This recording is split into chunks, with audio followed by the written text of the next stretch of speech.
नमस्कार विद्यार्थी मित्रांनो, मी डॉक्टर प्रतिभा जाधव. मन में है विश्वास या आत्मचरित्रातील 10वा भाग आपण बघत आहोत. संयुक्त मोहीम. खरं तर ज्यावेळी BAला प्रवेश घेतला त्यावेळी आर्ट्समध्ये पदवी घेतल्यानंतर IAS होणं सोपं आहे असं एक गैरसमजाचं सूत्र डोक्यात घट्ट बसलं होतं. पण जशी या परीक्षेची माहिती होऊ लागली तशी वस्तुस्थिती लक्षात येऊ लागली. UPSCच्या अंतिम यादीत विज्ञान शाखेतील मुलं, विशेष करून इंजिनियर, डॉक्टर यांचं प्राबल्य होतं. ज्यांचं इंग्रजी माध्यमात आणि खास करून CBSE पॅटर्नच्या शाळेत शिक्षण झालं आहे त्यांना सामान्य अध्ययनाच्या तयारीला अधिक फायदा मिळायचा. एकूण यशस्वी उमेदवारांपैकी जवळजवळ 70% उमेदवार हे टेक्नोक्रॅट्स किंवा मेडिकल, ॲग्रिकल्चर किंवा कायद्यासारख्या क्षेत्रात व्यावसायिक पदव्या घेतलेले असायचे. MPSCमध्ये तर ॲग्रिकल्चर व हॉर्टिकल्चर या 2 विषयांच्या गुणांच्या सूत्रामुळे ॲग्रोक्रॉस मंडळींनी एखादी वर्चस्व निर्माण केलं होतं. UPSCमध्ये IITच्या एलिट वर्गानंही स्कोरिंग व टेक्निकल विषय घेऊन मक्तेदारी निर्माण केली होती. एकदा अभ्यासक्रम, प्रश्नपत्रिका, संदर्भ ग्रंथ व क्लासेसच्या नोट्स यांची जुळणी व आकलन झालं की मुळात चांगले अभ्यास बैठक असणारे मेडिकल इंजिनिअरिंगचे उमेदवार हे तुलनेने अधिक संख्येने UPSCच्या मेरिट लिस्टमध्ये दिसायचे. IITचे उमेदवार गणित, भौतिकशास्त्रामध्ये ऐच्छिक विषय घेऊन अफलातून स्कोर करायचे किंवा सोपा वाटणारा पण स्कोरिंग असा मानव्य शाखेतला भूगोल, मानसशास्त्र व मानववंशशास्त्र असा विषय निवडायचे. त्याच्यावर प्रभुत्व मिळवायचे आणि टॉपरच्या यादीत यायचे. UPSCने या टेक्नोक्रॅट्सना ब्रेक लावण्यासाठी एक रामबाण उपाय शोधून काढला. निबंधाचा 200 गुणांचा नवीन पेपर सुरू केला.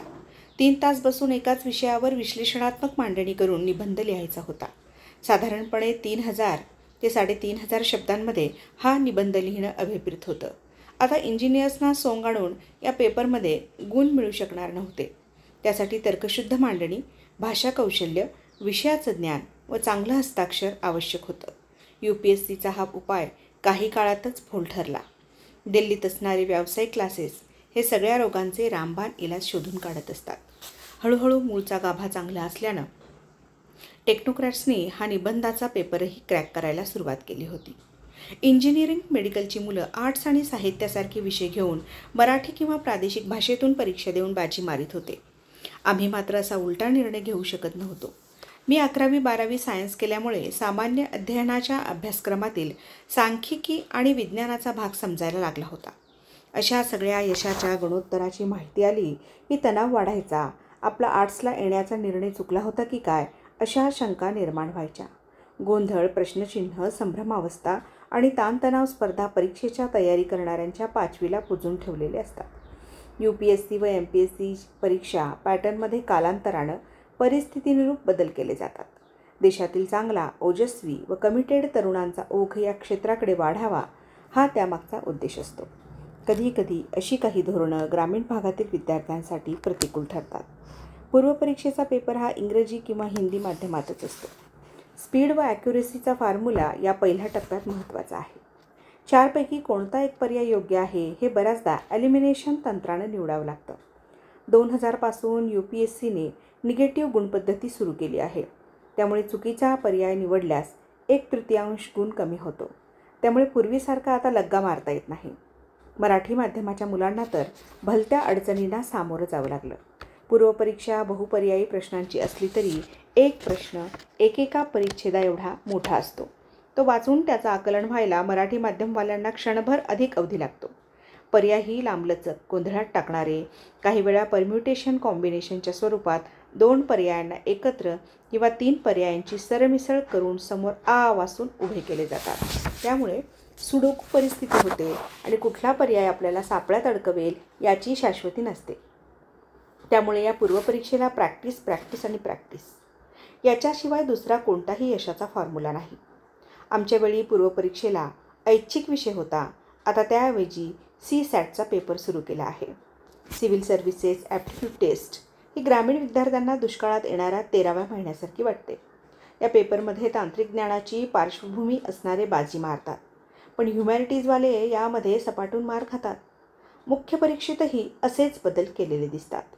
आमच्या वेळी 2 ऐच्छिक विषय असायचे.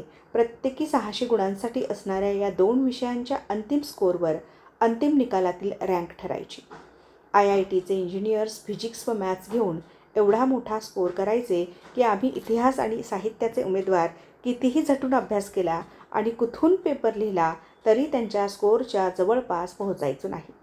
काही आडवळणी वाटणारे पाली साहित्य, मानसशास्त्र, मानववंशशास्त्र असे विषयही उमेदवारासाठी आवडीचे असायचे, कारण त्यात स्कोअर चांगला असायचा. अशा अनेक विसंगतीवर मार्ग काढायचा म्हणून आता एकच ऐच्छिक विषय ठेवला आहे आणि सामान्य अध्ययनाचे पेपर वाढवले आहेत.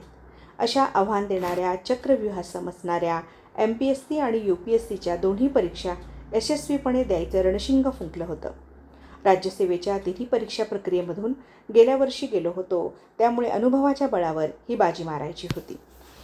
UPSCच्या परीक्षेचा मात्र अजून भोपळाही फुटला नव्हता.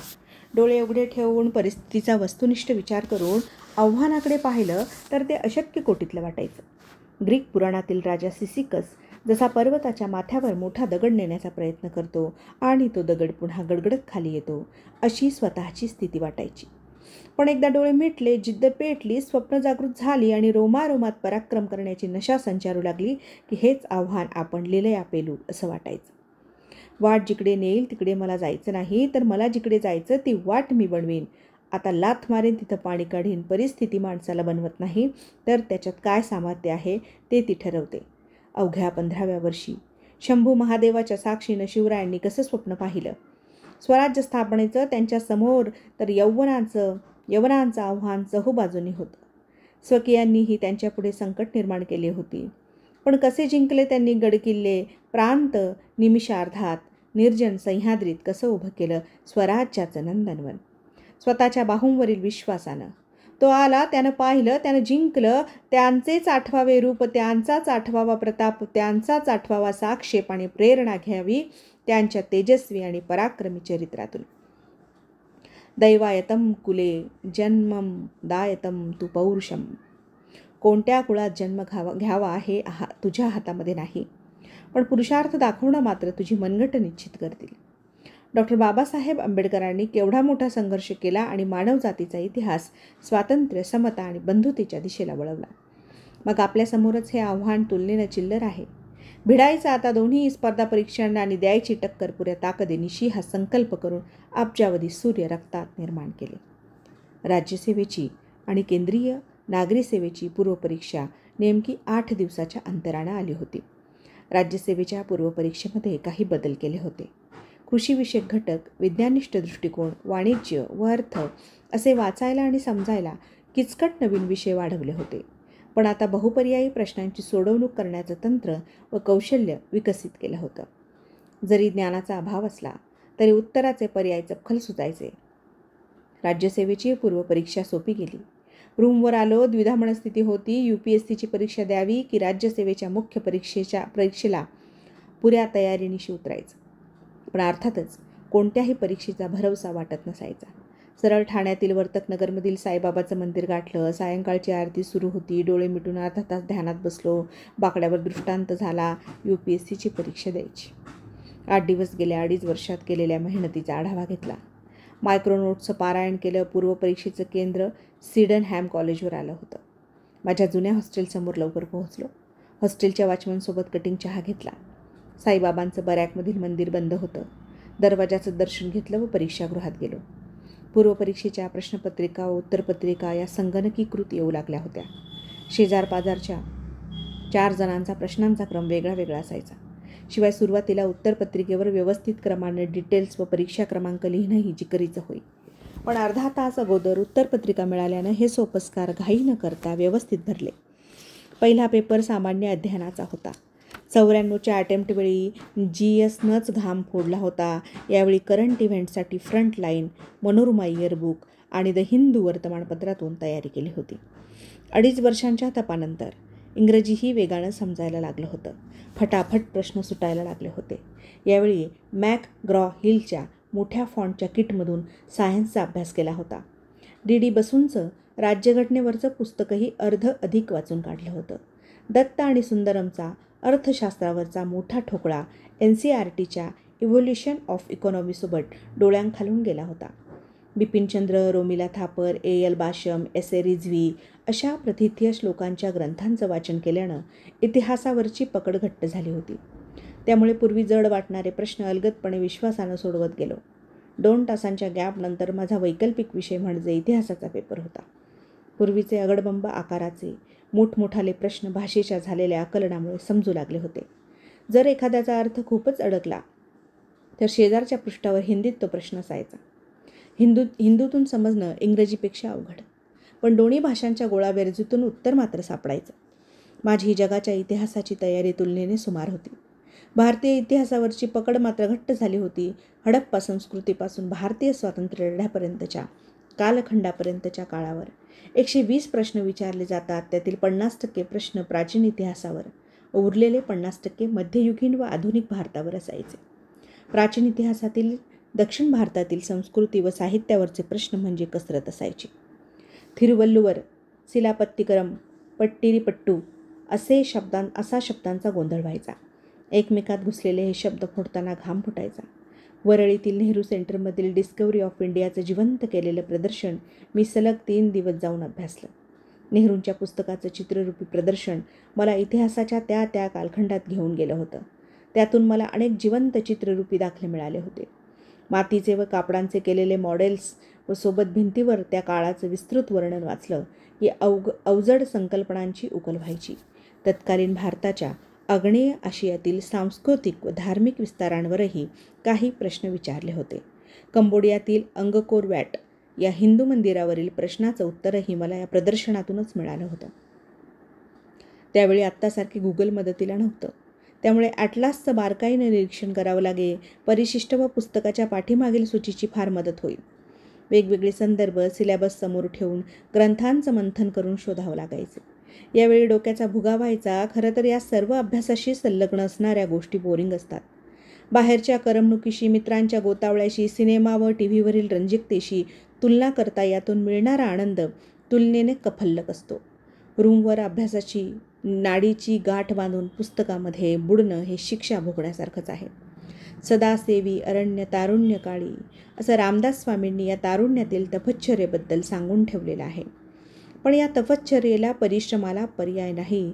हे एकदा ध्यानात आल्यानंतर आपापल्या मार्गानं अभ्यासाला रंजक सुलभ बनवणं हेच मुळी आव्हान असतं.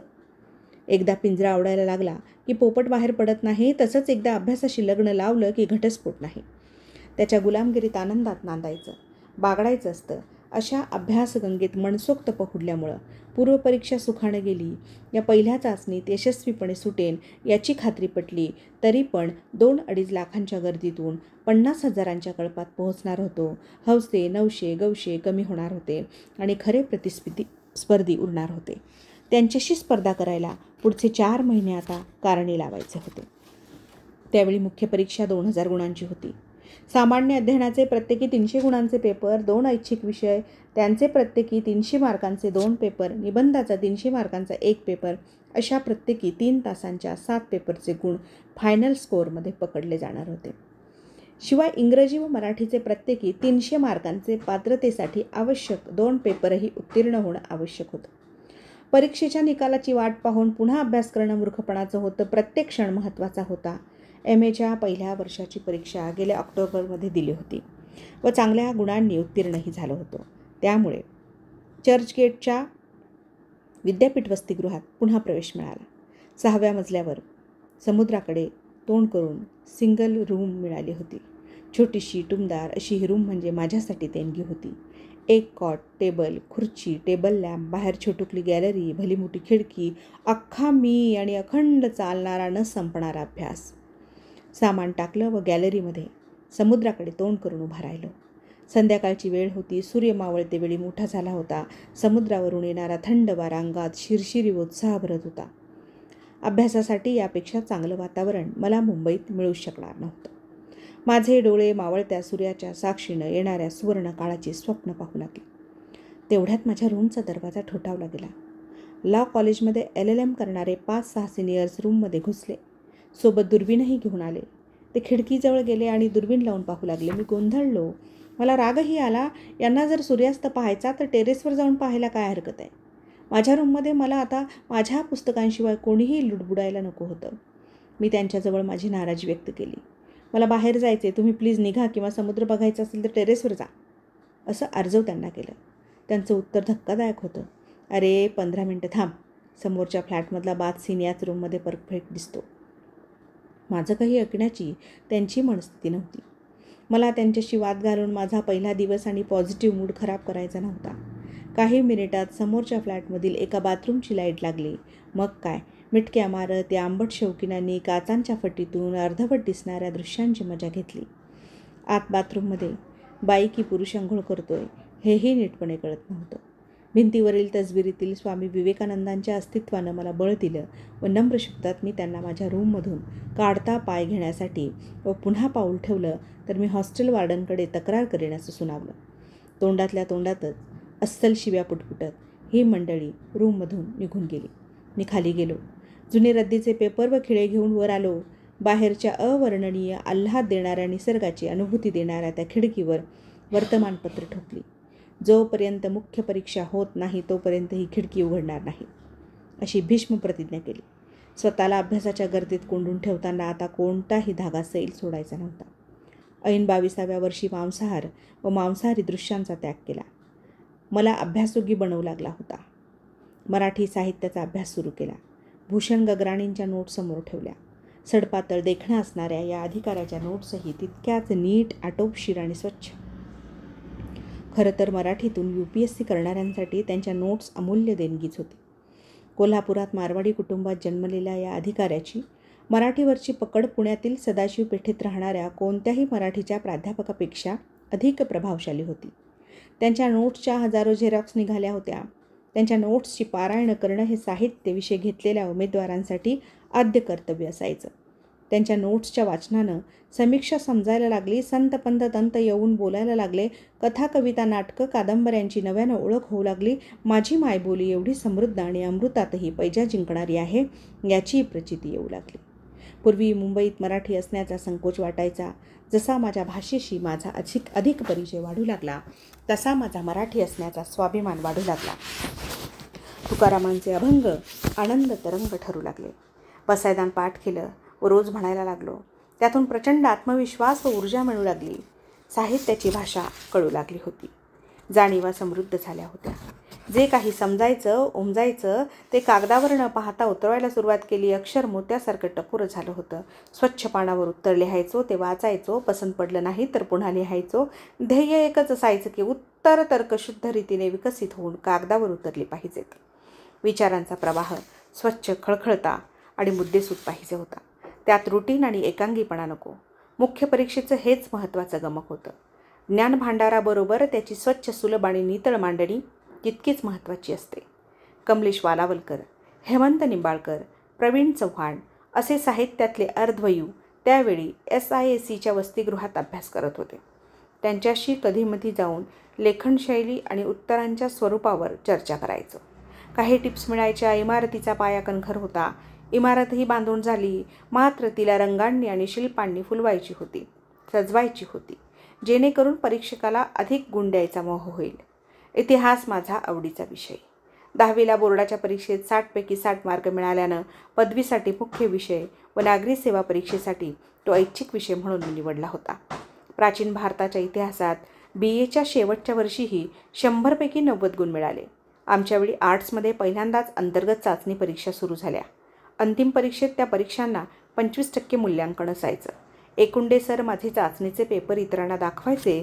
उत्तराच्या मांडणीचं तंत्र मी सुरुवातीपासून विकसित करण्याचा जाणीवपूर्वक प्रयत्न केला होता. सुवाच्य अक्षर व शुद्धलेखन माझ्या जमेच्या बाजू होत्या. BA करत असताना प्राथमिक इतिहासाचा अभ्यास झाला होता.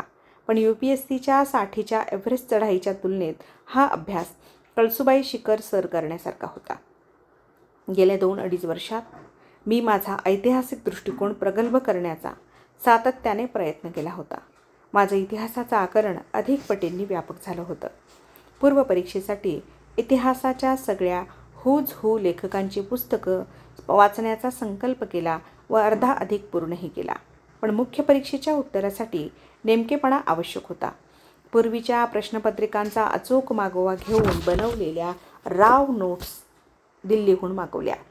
या नोट्सचा आराखडा समोर ठेवून त्यामध्ये मूळ पुस्तकातील इतिहासाच्या पार्श्वभूमीचा मार्मिक आणि तार्किक मसाला भरू लागलो. उत्तरं स्पायसी होऊ लागली. उत्तरात नकाशांची फोडणी असायची, त्यामुळे उत्तरांची चव वाढू लागली. आधुनिक जगाच्या इतिहासावरील प्रश्नांची उत्तरं तर मी नकाशा आणि सनावळ्यांच्या सांगडीतून हुबेहूब उभी करू लागलो. इतिहासावर 60 मार्कांसाठी निबंध वजा आणि 20 मार्कांसाठी टिपा द्या, असं प्रश्नाचं स्वरूप असायचं. त्यात मोठ्या प्रश्नांची अचूक उकल खूप महत्त्वाची असायची. प्रश्नच एखाद्या परिच्छेदा एवढा मोठा असायचा. प्रश्नामध्ये उपप्रश्न, त्यामुळे मूळ प्रश्न आणि उपप्रश्नांना किती गुणांकन याचं अनुमान बांधणं महत्त्वाचं असायचं. कोणत्या प्रश्नार्थक क्रियापदाने प्रश्न सुरू होतो हेही खूप महत्त्वाचं असायचं.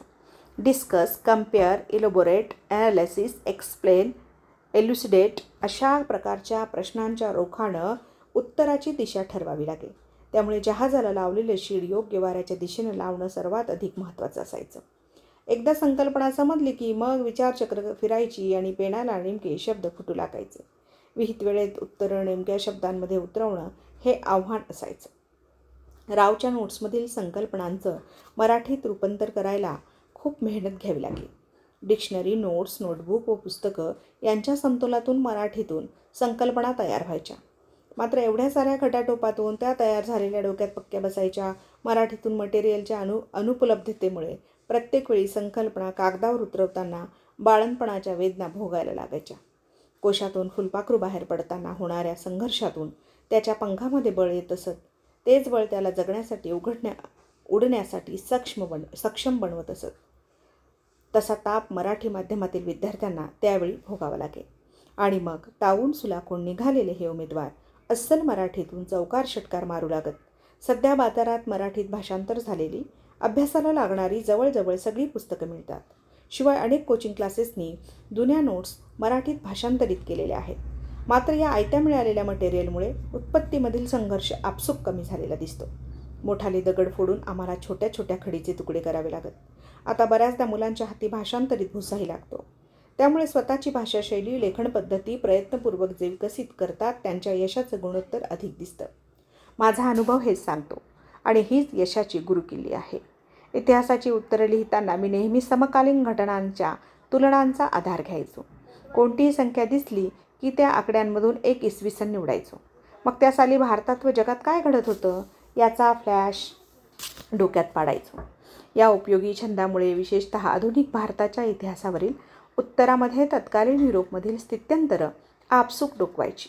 अर्थातच उत्तराचं बौद्धिक वजन वाढायचं व मार्कांमध्ये प्रतिबिंबित व्हायचं. मुख्य परीक्षेच्या कोणत्याही पेपरमध्ये 60% गुण म्हणजे टॉपर्समध्ये जाण्याची संधी असायची. त्यामुळे 1% वाढवणं हे महत्प्रयासानं शक्य होईल. त्यामुळे थोडी रिस्क घेऊन उत्तरांना देण्यात येणाऱ्या वेळेमध्ये पक्षपात करण्याचा निर्णय मी घेतला. प्रत्येकी 60 मार्कांचे 6 पैकी 4 प्रश्न सोडवायचे असायचे. 3 तासांचं गणित मांडलं तर प्रत्येक प्रश्नाला 35 मिनिटं. मी वेळेच्या सरासरीवर न जाता थोडासा जुगार खेळायचं ठरवलं. 6 पैकी आपली कमांड असणारा प्रश्न पहिला निवडायचा. त्याला 40-45 मिनिटं द्यायची. व्यवस्थितपणे त्याचं उत्तर लिहायचं. त्यानंतर थोडा कमी तयारीचा त्याला 35 मिनिटं, मग राहिलेल्या 2 प्रश्नांना प्रत्येकी 30 मिनिटं असा समतोल साधायचो. उद्देश असा असायचा की पहिल्या उत्तराचा जर परीक्षकावर चांगला प्रभाव पडला आणि त्यानं 60 पैकी 40 गुण दिले, मग त्याच भूमिकेतून आणि मानसिकतेतून तो माझी बौद्धिक क्षमता निश्चित करणार. साहजिकच कॉमन सेन्स हाच सांगतो की पुढच्या सर्व उत्तरांना थोडे कमी पण 30-35च्या घरात गुण देईल. मात्र यदाकदाचित माझ्या दुर्दैवानं उलट्या खोपडीचा परीक्षक आला आणि त्यानं पेपर उलटा तपासायला घेतला तर नशीब फुटणार. हेही तेवढंच खरं. पण असं क्वचित घडू शकतं. त्यामुळे जास्त शक्यतांचा विचार करून स्ट्रॅटेजी ठरवावी लागेल. उरलेल्या 4 टिपांचे प्रश्न व नकाशावरील 60 मार्कांचा प्रश्न हेही वेळेचा नेमका आलेख ठरवून लिहायचो. शेवटची 7 मिनिटं काना, मात्रा, वेलांटी, उकार तपासायला ठेवायचो. अगोदर कितीही तयारी असली तरी परीक्षेच्या 3 तासांची योग्य नियोजनबद्ध आखणी करून उत्तरं एकाग्रतेने लिहिणारे यशस्वी होतात. 3 तासांच्या सिनेमासाठी खूप मेहनत घेतलेली असते. संगीत, अभिनय, कथानक, दिग्दर्शन खूप महत्त्वाचं असतं. त्यात 14 विद्या, 64 कलांची सरमिसळ असते. पण जर एडिटिंग चुकलं की मग सिनेमा फसतो, फ्लॉप होतो. यशाचं गणित कोलमडतं. त्यामुळे कुठे आणि काय मिक्सिंग करायचं आणि त्याचं कसं आणि कोणाशी फिक्सिंग करायचं याचा प्रॉपर आराखडा या परीक्षेच्या तयारीवेळी असला पाहिजे. मी पाहिलं आहे की विषयात पारंगत असणारे महानुभाव फक्त नियोजन योग्य न केल्याने सपाटून मार खातात. If we fail to plan we plan to fail या उक्तीप्रमाणे वेळेचं नियोजन व स्मार्ट अभ्यास यश अपयश ठरवतात. जसा अभ्यासाचा वर्षभराचा, महिन्याचा, आठवड्याचा आणि दिवसाचा प्लॅन केलेला असतो, तसा प्रत्येक पेपरचा 3 तासातील मिनिटाचा प्लॅन महत्त्वाचा आहे. योग्य माहितीचा योग्य वेळी योग्य पद्धतीने वापर कसा करायचा व पेपर कसा लिहायचा हे तंत्र विकसित करावं लागतं. आणि हो, सराव सराव आणि सराव हेच यशाचं गमक आहे. सरावानं श्रेष्ठत्व येतं, प्रभुत्व येतं, यावर माझा ठाम विश्वास आहे. कितीही कंटाळा आला, मूड सटकला, पुस्तकं फेकू वाटली तरी सराव आणि उजळणीची पाठ सोडायची नाही. हे एकदा निश्चित केलं की प्रवास सोपा होतो. स्पर्धा परीक्षेच्या चक्रव्यूह भेदू पाहणारे अनेक उमेदवार मला भेटायला येतात आणि सो कॉल्ड यशाचं सिक्रेट विचारतात. सिक्रेट काही नाही. इच्छाशक्ती, नियोजन, तयारी, उजळणी आणि बुद्धी व बूड तुटोस्तर मेहनत हेच सिक्रेट आहे. ख्यातनाम विचारवंत सॉक्रेटिसचा एक प्रेरणादायी किस्सा आहे. सॉक्रेटिसकडे एक तरुण असाच यशाचं रहस्य विचारायला गेला होता. सॉक्रेटिस त्याला घेऊन एका पाण्याच्या तलावात शिरला. अगदी गळ्यापर्यंत पाणी आलं. त्यावेळी सॉक्रेटिसनं त्या तरुणाचं डोकं घट्ट धरलं व पुरत्या ताकदीनं त्याला पाण्यात बुडवलं. ज्यावेळी तो काळानिळा होऊन श्वासांसाठी तडफडू लागला, त्यावेळी त्याच्या मानेवरची पकड सॉक्रेटिसनं ढिली केली. त्याला बाहेर काढलं. तो तरुण बाहेर येताच मोठमोठ्यानं धापा टाकत श्वास करू लागला. त्यावेळी सॉक्रेटिसने त्याला सांगितलं, जसा तू काळानिळा झाल्यावर एका श्वासासाठी जीवापाड तडफडलास, तसा तू इप्सित यशाच्या सिद्धीसाठी तडफडलास तरच ते इप्सित तुला लिलया साध्य होईल. म्हणूनच या स्पर्धा परीक्षेच्या संघर्षात कुठलाही शॉर्टकट नाही. इंग्रजी व मराठीच्या पेपरची फार तयारी करण्याची गरज नव्हती. MPSCच्या फायनल स्कोअरमध्ये भाषा विषयाचे गुण आमच्या वेळी पकडले जायचे. UPSCमध्ये मात्र या दोन्ही पेपरमध्ये फक्त पास होणं आवश्यक असतं. निबंधाचा पेपर मात्र आव्हान होता.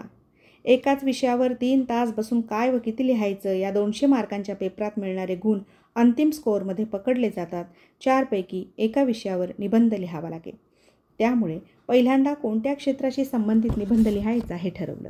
अर्थशास्त्र किंवा विज्ञान व तंत्रज्ञानाशी संबंधित विषयाचं आपण 3-3.5 हजार शब्द एवढ्या क्षमतेने दर्जेदारपणे लिहू शकत नाही हे माहिती होतं. त्यामुळे राजकीय, समाजशास्त्रीय किंवा मानव्यशास्त्राशी संबंधित विषयावर निबंध लिहायचा हे ठरवलं आणि मग वेगवेगळे तत्सम विषय घेऊन अवांतर वाचनाची सुरुवात केली.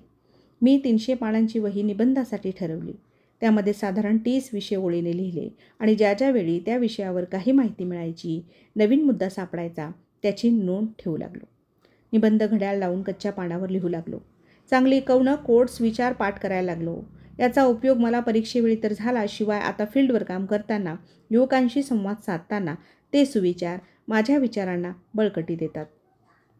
मटेरियल व मांडणी यांची एकावेळी तयारी होत होती. 3 तासाच्या वेळापत्रकामध्ये पहिला अर्धा तास तर निबंधाचा सांगाडा बनवायला दिला. कोणते मुद्दे, विचारप्रवाहाची दिशा व तर्कशुद्ध मांडणी याचा कच्च्या कागदावर आराखडा बनवला आणि मग विषयाला हात घालून, विषयाला खेटून, विषयांतर न करता व पाल्हाळ न लावता निबंध लिहायचा सराव सुरू केला. अधिकारी होण्यासाठी आवश्यक असणाऱ्या गुणांची, होकारात्मक आणि सकारात्मक व्यक्तिमत्वाची छबी निबंधामध्ये पडेल याची पुरेपूर खबरदारी घ्यायचो. आणि हो, एकदम फुस झालं. अचानक MPSC पूर्वपरीक्षेचा निकाल लागला. पास झालं होतं. UPSCची प्रिलियमचा निकाल लागायला 15-1 दिवसांचा अवधी होता. UPSCच्या तयारीचा टेम्पो मंदावला. ऐन वेग पकडत असताना दिल्लीच्या गाडीची हवाच गेली. कारण यावेळी पुन्हा महाराष्ट्र लोकसेवा आयोगानं 350 पदं घोषित केली होती. अस्थिरता, साशंकता, भवितव्याबाबतची भीती काहूर माजवू लागली. हातचं सोडून पळत्याच्या पाठी लागण्यात शहाणपणा नव्हता. सगळा दिल्ली ध्येयाचा पसारा बाजूला सारला आणि MPSCच्या मुख्य परीक्षेच्या अभ्यासाला लागलो. बाजारातून आणलेली काही जुजवी पुस्तकं मदतीला घेतली. महाराष्ट्रावर लक्ष केंद्रित करून सामान्य अध्ययनाच्या पेपर 2ची तयारी सुरू केली. गेल्या परीक्षेत ऐनवेळी 8 दिवस अभ्यास करून देखील समाजशास्त्रानं घबाड यश दिलं होतं. यावेळी फक्त 150 पानांच्या एका पुस्तकावर अवलंबून न राहता इरावती कर्वेंची समाजशास्त्रीय संकल्पनांवरील पुस्तकं खरेदी केली. इतिहास व सामान्य अध्ययनाच्या पेपर 1ची तयारी UPSCच्या अभ्यासामुळे आपसूक घातली होती. मात्र परीक्षेचं स्वरूप, प्रश्नांचा दर्जा भिन्न. त्यामुळे तयारीच्या होकायंत्राला वेगळ्या दिशेला सेट करावं लागणार होतं. वैचारिक गोंधळ आणि रात्र थोडी सोंग फार अशी परिस्थिती. 15 दिवसांनी UPSC प्रिलियम निकाल लागला. येथे यशस्वी झालो. धरलं तर चावतंय, सुटलं तर पळतंय अशी दोन्ही परीक्षांबद्दलची मनस्थिती तयार झाली होती. तयारी कोणत्या परीक्षेची करायची, जोर कुठे लावायचा, दोन्हींची तयारी केली तर कदाचित घर का ना घाट का अशी अवस्था होणं शक्य होतं. सुदैवानं अलीकडे MPSCनं ही UPSCच्या पार्श्वभूमीवर आपल्या अभ्यासक्रमामध्ये बदल केले आहेत. पूर्वी या दोन्ही परीक्षांची एकत्र तयारी करणं म्हणजे दुधारी तलवारीशी खेळल्याप्रमाणे होतं. एका परीक्षेला चालणारा ऐच्छिक विषय दुसरीकडे सपशेल आपटायचा. परीक्षांचं वेळापत्रकसुद्धा खोड्या काढल्यासारखं एकमेकांशी क्लॅश व्हायचं. त्यामुळं शहाण्यानं कोणताही एक पंथ पकडावा, 2 दगडांवर एका वेळी पाय ठेवू नये असा या क्षेत्रातील जाणकार त्या काळात सल्ला द्यायचे. अलीकडे सुदैवाने महाराष्ट्रातील मुलं दिल्लीच्या परीक्षेसाठी सिद्धहस्त व्हावीत म्हणून महाराष्ट्र लोकसेवा आयोगानं डोळस निर्णय घेतला व परीक्षा पद्धती व अभ्यासक्रम UPSCच्या पॅटर्नला पूरक व सुसंगत ठरेल अशी भूमिका घेतलेली दिसते. UPSCची तयारी करता करता थोडी अधिक महाराष्ट्राच्या अनुषंगानं अभ्यासाला फोडणी दिली तर राज्यसेवेतील एखादी क्लास टू पोस्ट तर निश्चित गळायला लागते. आमच्या वेळी तशी परिस्थिती नव्हती. दोन्ही परीक्षा मात्र एकात-एक पाय घालून यायच्या, पण त्यामुळे महाराष्ट्रातील मुलांचं नुकसान व्हायचं, न तळ्यात न मळ्यात अशी परिस्थिती. माझ्याही समोर अशा हातघाईची परिस्थिती निर्माण झाली. पण आता 2020ला पर्याय नव्हता. येणारा चेंडू मैदानाबाहेर पाठवायचा हा निश्चय केला. दोन्ही परीक्षांच्या तयारीचं नियोजनबद्ध वेळापत्रक बनवलं. राज्यसेवेच्या मुख्य परीक्षेचा अनुभव होता. पूर्ण परीक्षा हाताखालून गेली होती. त्यामुळे एव्हरेस्ट गाठायचं मुख्य उद्दिष्ट. रस्त्यात कळसुबाई ही सर होईल अशी खात्री. तहान भूक विसरून तयारी सुरू केली. मुख्य परीक्षेचा अभ्यास सिलेक्टिव्ह व इंटेन्सिव्ह म्हणजे निवडक, नेमका आणि सखोल अशा पद्धतीने करावा लागतो.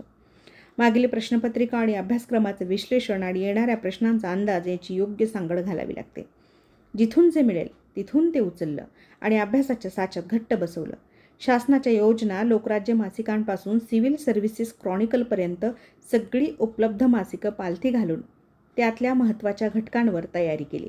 अर्थशास्त्र, सायन्स अँड टेक्नॉलॉजी आणि स्टॅटिस्टिक्स मराठीतून लिहिणं म्हणजे द्राविडी प्राणायाम केल्यासारखं होतं. एकावेळी अनेक कठीण प्रश्नांचा आणि अवघड संकटांचा सामना करण्याचा हा अनुभव. कदाचित शासकीय सेवेत नैसर्गिक आपत्ती, कायदा व सुव्यवस्थेची परिस्थिती किंवा दहशतवादासारखं संकटाशी झुंजताना अशाच हातघाईला सामोरं जावं लागतं. त्याचीही रंगीत तालीम असावी. असेल नसेल तेवढा व्यक्तिमत्वातील क्षमतांचा कस लागला. दिवसागणिक बुद्धीला धार लागून ती अधिक तीक्ष्ण व तजेलदार होत होती. मला आठवतं, मी ठाण्याला SP होतो त्यावेळी विक्रमगडला ज्वेलरी शॉपवर दरोडा पडला. त्यात 18 दरोडेखोर सोनाराला गंभीर जखमी करून लाखोंचा ऐवज घेऊन जंगलात पसार झाले. हे सगळे मध्य प्रदेशातील झाबुआ प्रदेशातील खूंखार दरोडेखोर होते. पळत्या पायाने उलटे दगड मारण्याची त्यांची खासियत होती. मी योगायोगानं घटनास्थळापासून 20 किमी अंतरावर वाडा पोलीस ठाण्यात होतो. चोहोबाजूंनी पोलीस बळ बोलवलं. गाववाल्यांची मदत घेतली. प्लॅन केला. सापळा रचला. पहाटेच्या वेळी लावलेल्या आमच्या सापळ्यात गटागटानं निष्ठू पाहणाऱ्या 17 दरोडेखोरांना मी जिवंत पकडलं. 18व्यानं पोलिसांवर गोळीबार केल्यानं तो एन्काउंटरमध्ये मारला गेला. 18च्या 18 दरोडेखोर ऐवजासह शस्त्रासह पकडण्यात पोलिसांना यश मिळालं. शासनानं आमच्या टीमला त्यावेळी 1 लाख रुपयांचं पारितोषिकही दिलं. सांगण्याचा उद्देश म्हणजे अभ्यासातही अशी नेमकी फिल्डिंग लावावी लागते. आम्ही दरोडेखोरांची मानसिकता व स्ट्रॅटेजी ओळखली होती. जंगलाचा प्रदेश जाणणारी गावाकडची मंडळी सोबत घेतली. CCTV फुटेजवरून दरोडेखोरांचं वर्णन सर्वांना कळवलं. 300 पोलीस सोबतीला 1000 नागरिक हाकारा देत चोहोबाजूंनी जंगलात घुसले आणि प्लॅन यशस्वी झाला. सावध सापळ्यात अडकलं. परीक्षेचंही तसंच आहे. तिच्या पॅटर्नचा पुरेपूर अभ्यास करून सगळी शस्त्र भात्यात भरून तिला सामोरं जावं लागतं. नेमक्या वेळी शत्रूची चाल ओळखून भात्यातलं अचूक शस्त्र बाहेर काढलं व डावपेच आखून ते वर्मी लागलं. याचं नियोजन केलं की विजय निश्चित असतो. आणि शस्त्रांना पाजळून ठेवणंही तितकंच महत्त्वाचं. आणि ते चालवण्याचा सराव आणि सराव करणं हे त्याहून अधिक महत्त्वाचं. कन्फ्युशियस म्हणतो, I hear and I forget, I see and I remember, I do and I understand. त्यामुळे फक्त ऐकलं ते विसरणार, पाहिलं ते काही दिवस स्मरणात राहणार, पण मी ज्याचा सराव करणार ते माझ्या मेंदूत पक्क भिडणार आणि मला ते उमगणार, समजणार आणि योग्य वेळी आठवणार. 1996च्या ऑक्टोबर नोव्हेंबरच्या 2 महिन्यांमध्ये एकात एक दोन्ही परीक्षांचं वेळापत्रक आलं. माझ्या सुदैवाने एकाच दिवशी दोन्ही परीक्षांचे पेपर क्लॅश झाले नव्हते. MPSCचे 800 मार्कांसाठी 2 भाषा, 2 सामान्य अध्ययन व 2 ऐच्छिक विषयांचे 6 पेपर आणि UPSCचे 2000 मार्कांसाठी 2 सामान्य अध्ययन, 4 ऐच्छिक विषय, 2 भाषा, 1 निबंध असे 9 पेपर. दोन्ही मिळून 2800 मार्कांसाठी प्रत्येक 3 तासांचे 15 पेपर द्यायचे होते.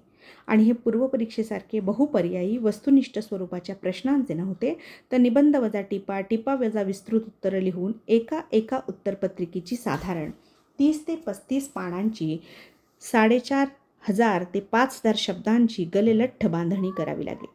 सगळ्या विषयांशी, आशयांशी, अभ्यास प्रकारांशी, ज्ञानसंग्रहाशी संवाद साधून लेखनरूपी बांधकामाचं साहित्य मिळवायचं होतं. एक वीट रचायची होती. मगच या दोन मुख्य परीक्षांच्या सुंदर आखीव रेखीव रचनाबद्ध इमारती फळा येणार होत्या. ज्ञानदेवे रचिला पाया, तुका झालासे कळस, इथं मात्र मलाच ज्ञानदेव, रामदास, एकनाथ आणि तुकारामांची भूमिका बजवावी लागणार होती. गवताचे भाले तलवारी होतात तशा माझ्या लक्झरच्या पेनांनी रोज शस्त्र व्हायची. विकास मुंबईमध्येच होता. तो रोज माझा डबा आणि स्टेशनरी व्यवस्थित मिळते का ते पाहून जात होता. 0.6चे झेब्रा किंवा लक्झरचं पेन आणायला तो दादरला जाऊन येईल. डबेवाल्यांचा डबा लावला होता. शाकाहारी असल्यानं पोटासाठी खात होतो, चवीसाठी नाही. त्यामुळे मोजकेच घात जायचे. पोट डंबारायचं नाही की ॲसिडिटी नाही. डॉक्टर मामांनी शिकवलेले प्राणायाम रोज करायला सुरुवात केली. त्यामुळे पहाटेच्या वेळी 15 मिनिटं मरीन ड्राईव्हवर फेरफटका मारायचो आणि 15 मिनिटं प्राणायाम करायचो. ओंकार, भस्त्रिका, कपालभाती, अनुलोम विलोम आणि भ्रामरीनं बुद्धी जागृत व्हायची आणि मनात स्फुल्लिंग पेटायचं. रोमारोमात अगणित सूर्य तयार व्हायचे आणि मग सगळी शस्त्र उपसून युद्धाची तयारी सुरू. रात्रंदिनं आम्हा युद्धाचा प्रसंग. गल्लीपासून दिल्लीपर्यंत आणि लंडनपासून टोकियोपर्यंत असणाऱ्या सर्व प्रश्नांची, वादग्रस्त विषयांची उत्तरं शोधायची. नेपोलियनच्या पद्धतीने नेपोलियननं युरोप जिंकला किंवा छत्रपतींनी ज्याप्रमाणे कर्नाटकावर स्वारी केली तशाच इच्छाशक्तीनं आणि गनिमी काव्याच्या जोरावर परीक्षांचे 15 प्रांत काबीज करायचे होते. आणि युद्ध मैदान जवळ आलं आणि युद्धाचा दिवस उजाडला. शंखनाद झाला, बिगुल वाजला. 1996च्या नोव्हेंबरमध्ये हिरो कपचा जल्लोष सुरू होता. वानखेडे मैदानातील क्रिकेटमधील आरोळ्या माझ्या हॉस्टेलमध्ये स्पष्ट ऐकायला यायच्या. सारे हॉस्टेल कॅन्टीनमधल्या TV समोर सामने पाहायला एकत्र यायचे. त्यामुळे कॅन्टीनमधला गोंगाट ऐकून, मैदानातला गोंगाट ऐकून मन चलबिचल व्हायचं. सचिन बॅटिंगला आला हे ऐकल्यावर पुस्तकावर लक्ष लागायचं नाही. डे नाईट मॅचेसमुळे रात्रीपर्यंत गोंधळ चालायचा. परीक्षेच्या आदल्या दिवशीची झोप चांगली व्हावी हा माझा अट्टहास. रोज रात्री झोपताना प्लास्टिकच्या पिशवीतलं 1/2 लिटर दूध प्यायची सवय. त्यामुळे पोटही व्यवस्थित भरायचं आणि झोपही चांगली लागायची. सकाळी नाश्त्याला 2 केळांचा खुराक, त्यामुळे ऊर्जा दिवसभर राहायची. छोटी हॅवरसॅक व्यवस्थितपणे भरायचो. साईडच्या कप्प्यात ग्लुकॉन-डी, 2 केळी, पार्लेजीचा बिस्किट पुडा असायचा. वरच्या कप्प्यात आईनं पाठवलेल्या निनाईच्या अंगाऱ्याची पुडी, 1 रायटिंग पॅड त्या दिवशीच्या पेपरच्या मायक्रो नोट्समधल्या कप्प्यात असायचे. 4 लक्झरचे पेन, 2 पेन्सिली, खोडरबर, शार्पनर, स्केल 1 कंपास बॉक्समध्ये असायचे. 1 छोटं घड्याळ टेबलावर ठेवायला घ्यायचो. मनगटी घड्याळ जर बंद पडलं तर पर्यायी व्यवस्था होती. शिवाय टेबलावरच्या घड्याळामुळे मिनिटाचा मागोवा घेता यायचा. पाण्याची बाटली सोबत, पण पेपरच्या अगोदरच ती संपायची. मग रेल्वे स्टेशनवर किंवा रस्त्यावरच्या कुठल्याही पाणपोईत ती भरून घ्यायचो. आज मात्र हॉटेलमध्ये असणारं ॲक्वागार्डचं पाणीही रिस्की वाटतं. मिनरल वॉटर मागवताना मी मुलांना माझे किस्से ऐकवतो त्यावेळी ते मला भिडे गुरुजी लेक्चर देऊ नका म्हणून चिडवतात. मुलांना दोष काय द्यायचा? कधी चुकून मीही कार्यक्रमामध्ये तांब्यातून दिलेल्या पाण्याचा घूट घेतला तर शिंका येतात. घसा खवखवायला सुरुवात होते. प्रतिकारशक्ती परिस्थितीनुरूप कमी होऊ लागते. पूर्वी झोपताना मच्छर डास, ढेकूण, पिसू अशा माशा, उंदीर आणि झुरळ चिलटांशी तह करून झोपावं लागे. रात्री अंगावर चोहोबाजूंनी हल्ला व्हायचा. झोपेच्या तंद्रीत त्यांनी रोज किती रक्त शोषलं हे कळायचंही नाही. सकाळी उठल्यावर अंगावरच्या पुरळ फोडांच्या आकारावरून कोणत्या क्षुद्रजीवानं चावा घेतला व नांगी कशी वापरली एवढंच अनुमान लावायचो. कधीकधी तर उंदीरही पाय कुरतडायचे. पण कधी ताप आला नाही की कधी कुठला आजार नाही. कदाचित रोजच्या सामन्यामुळे या विषाणूंशी भिडण्याची शक्ती शरीरात तयार होत असावी. आजकाल चुकून एखादा मच्छर बेडरूममध्ये दिसला तर त्याचा शोध घेऊन त्याचा पुरेपूर निपात होईपर्यंत झोपता येत नाही. आणि घराच्या आसपास कुठेतरी उंदीर दिसला तर आम्हाला लांबूनच खोकला आणि तापाचा संसर्ग झाल्यासारखं वाटतं. गडचिरोलीला ट्रेनिंग दरम्यान C-60 सोबत LRP म्हणजे लांब पल्ल्याच्या पेट्रोलिंग रपेटसाठी पाठवण्यात आलं होतं. कमांडरनं सोबत पाणी घेऊ दिलं नव्हतं. दमट हवेत दुपारच्या वेळी पाठीवर हॅवरसॅक आणि हातात AK-47. 20-25 किमी चालल्यावर घसा कोरडा पडला. जीव कासावीस झाला. एका अडगळीत दलदलीचं गलिच्छ पाणी दिसलं. त्यावर चिलटांची, माशांची झुंबड. कमांडरने ते पाणी पिण्याचा पर्याय दिला.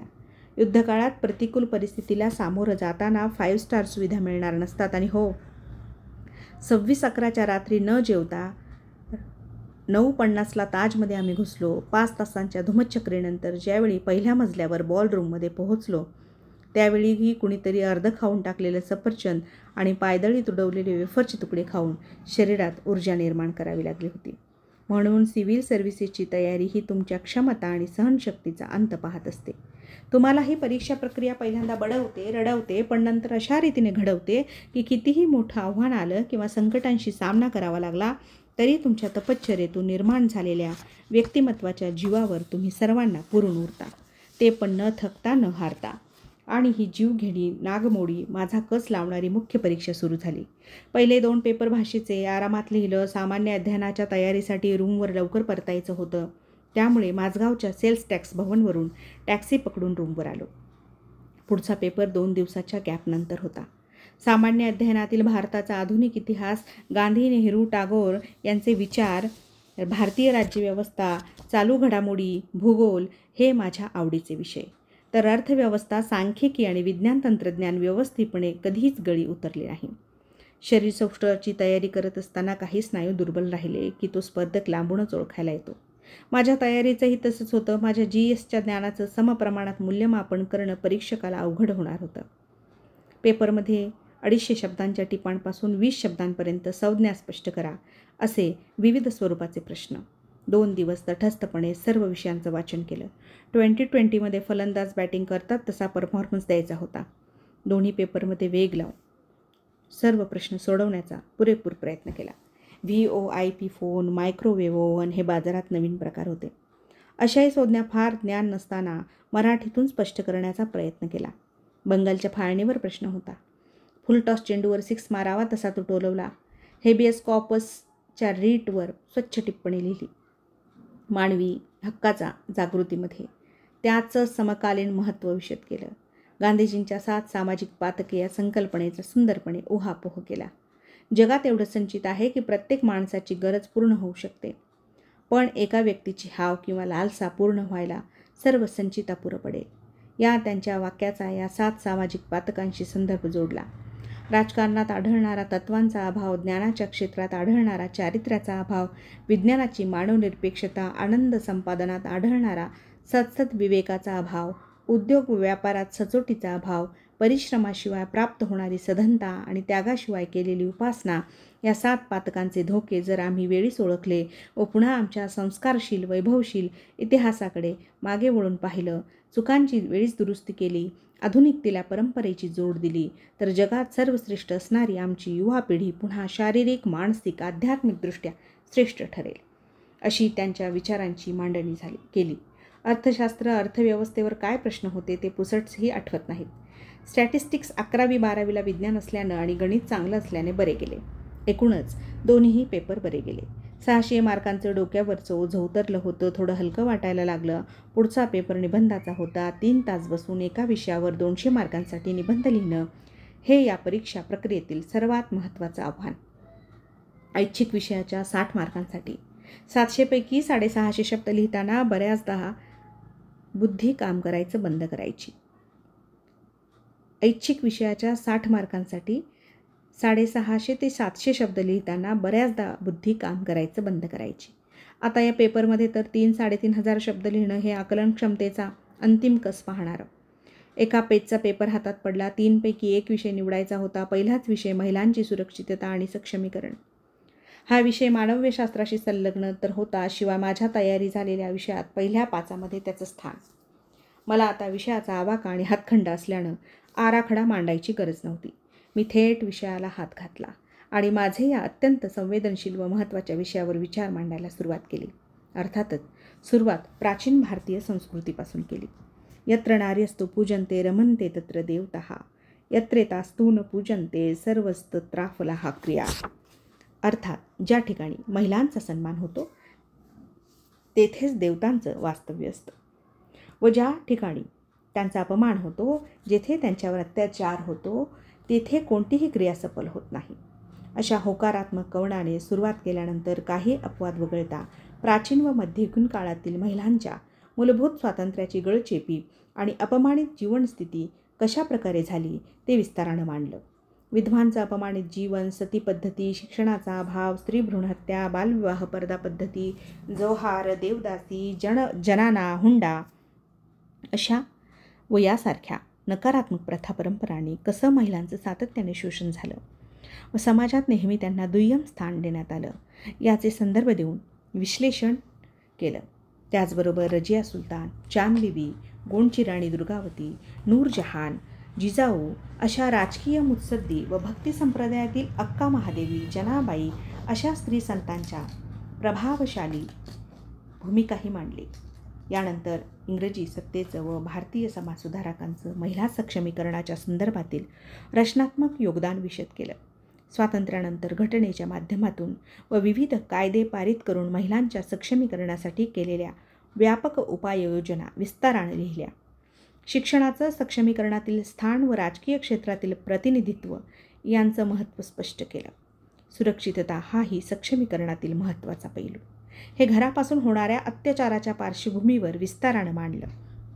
अर्भकांचं लिंग परीक्षण व स्त्री भ्रूणहत्या, घरगुती हिंसाचार, छेडछाड व विनयभंग, कामाच्या ठिकाणी होणारा लैंगिक छळ, बलात्कार, हुंडाबळी, ॲसिड हल्ले यांच्या अनुषंगानं कायद्याची सद्यस्थितीतील अंमलबजावणी, राहणाऱ्या उणीवा व न्यायप्रणालीचा दृष्टिकोन या अनुषंगानं कोणते बदल अपेक्षित आहेत याच्याबद्दल माझे विचार व्यक्त केले. खरं तर या विषयावरील निबंधासाठी आवश्यक असणाऱ्या सर्व पैलूंचा दोन्ही बाजूंनी समाचार घेतला. पण कायदे करून परिस्थिती बदलते का? विचार मांडून दृष्टिकोन परावर्तित होतो का? मी माझ्या निबंधात लिहिलेली परिस्थिती आणि आजच्या सद्यस्थितीचं तुलनात्मक परीक्षण करतो तेव्हा अनेक धक्का देणाऱ्या विकृत विचारसरणीलाही सामोरं जावं लागतं.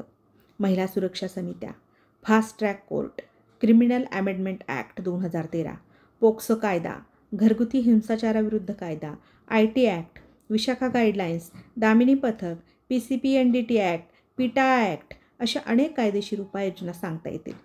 पण अजूनही माझ्या भगिनींना या समाजात सुरक्षित वाटतं का? अजूनही ग्रामीण भागातील परिस्थिती बदलत का नाही? या का निर्भयासारख्या घटनांनी पूर्ण देशात खळबळ माजते आणि आंतरराष्ट्रीय स्तरावर भारतातील महिलांच्या सुरक्षित वातावरणाबाबत प्रश्नचिन्ह उपस्थित होतात का?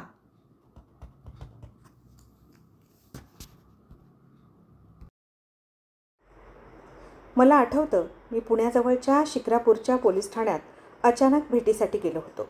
एक खेडूतबाई ठाण्याच्या एका कोपऱ्यात आपल्या 3 मुलींना घेऊन बसली होती. मी जवळ जाऊन तिची विचारपूस करण्याचा प्रयत्न केला. तिच्या नऊवारी लुगड्याच्या एका कोपऱ्याचा बोळा करून तिनं तोंडाला लावला होता. मला पाहताच तिनं तो रक्तानं माखलेला बोळा बाजूला केला तर तिच्या ओठातून रक्त व्हायला लागलं. तिनं तिचा डावा हात पुढे केला. त्यात तिचे पडलेले 6-7 दात होते. पुढचे दातच पडले होते, त्यामुळे तिच्या जिभेचा व दातांचा संपर्क होत नव्हता. त्यामुळे तिला स्पष्ट बोलता येत नव्हतं. आपल्या आईची ही स्थिती पाहून 8-9 वर्षांची थोडी समज आलेली सर्वात मोठी मुलगी मला उद्देशून म्हणाली, दादा, आम्हाला भाऊ होत नाही ना, म्हणून बाबांनी आईच्या तोंडामध्ये वरवंटा घातला. मी संतापलो. इन्स्पेक्टरला तिला या परिस्थितीत ठाण्यात बसवून ठेवलं म्हणून खडसावलं. तिला हॉस्पिटलला घेऊन जाण्याचे आदेश दिले व तिच्या तक्रारीवरून त्वरित IPC 307 म्हणजे खुनाचा प्रयत्न केला म्हणून गुन्हा दाखल करून तिच्या नवऱ्याला त्वरित लॉकअपमध्ये टाकायचे आदेश दिले. माझे हे बोलणं त्या मातेला समजलं. तिनं त्या अवस्थेत माझे पाय धरले व मोडक्या तोडक्या शब्दात विनवणी करू लागली, साहेब, मला माझ्या नवऱ्याला जेलमध्ये नाही टाकायचं. माझ्या 3 पोरी रस्त्यावर येतील. तो मला दारू पिऊन मारतो, घरी पैसे देत नाही. माझं नांदणं तेवढं सुखानं लावून द्या. मला तिचे शब्दच समजले नाहीत. माझ्या सक्षमीकरणावरील अभ्यासात त्यावेळी असे प्रसंग मला माहीत नव्हते. किती दिवस ती हा पाशवी अत्याचार सहन करेल आणि हो, एक दिवस सहनशक्तीचा अंत झाल्यावर आपल्या चिमुकल्यांना घेऊन जीवनयात्रा संपवण्याचा आत्मघातकी निर्णय घेईल.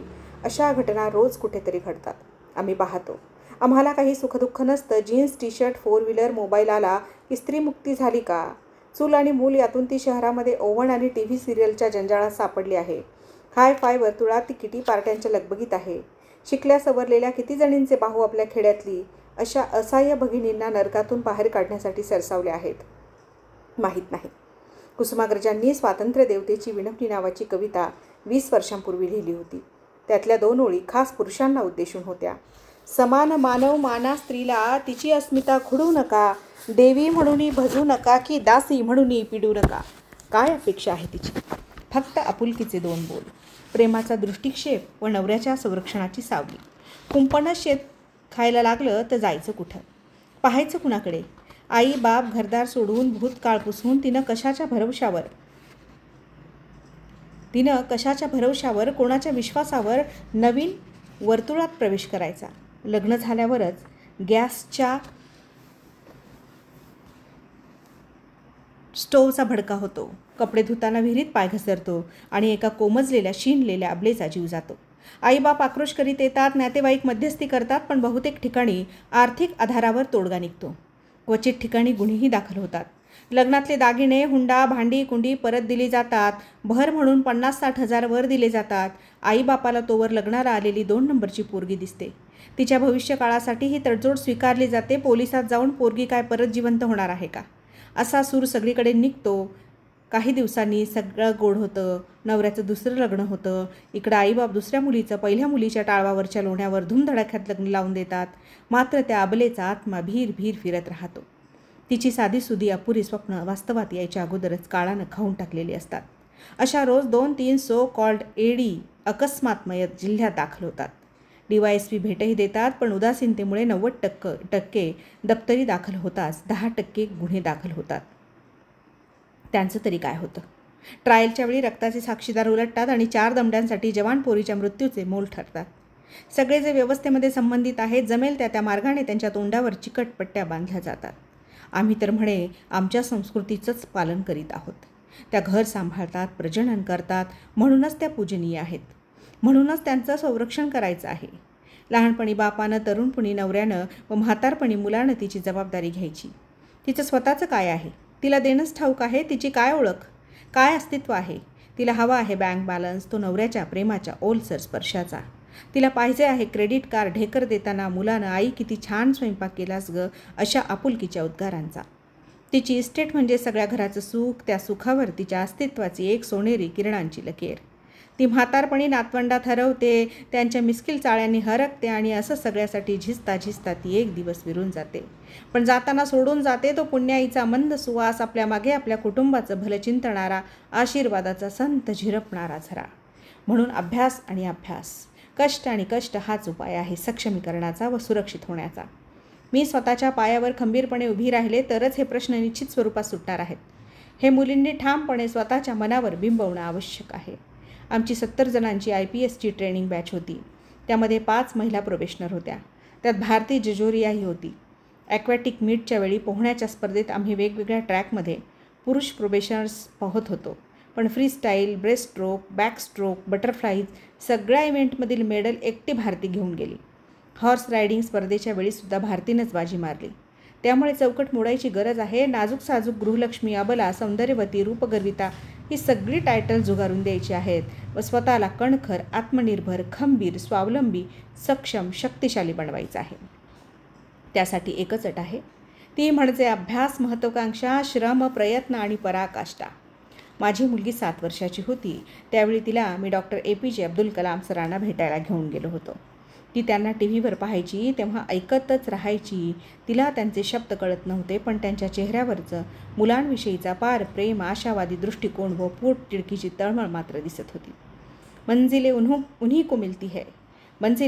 को मिलती है जिनके सपनों में जान होती है. यूं ही पंख होने से कुछ नहीं होता, हौसलों से उडान होती है.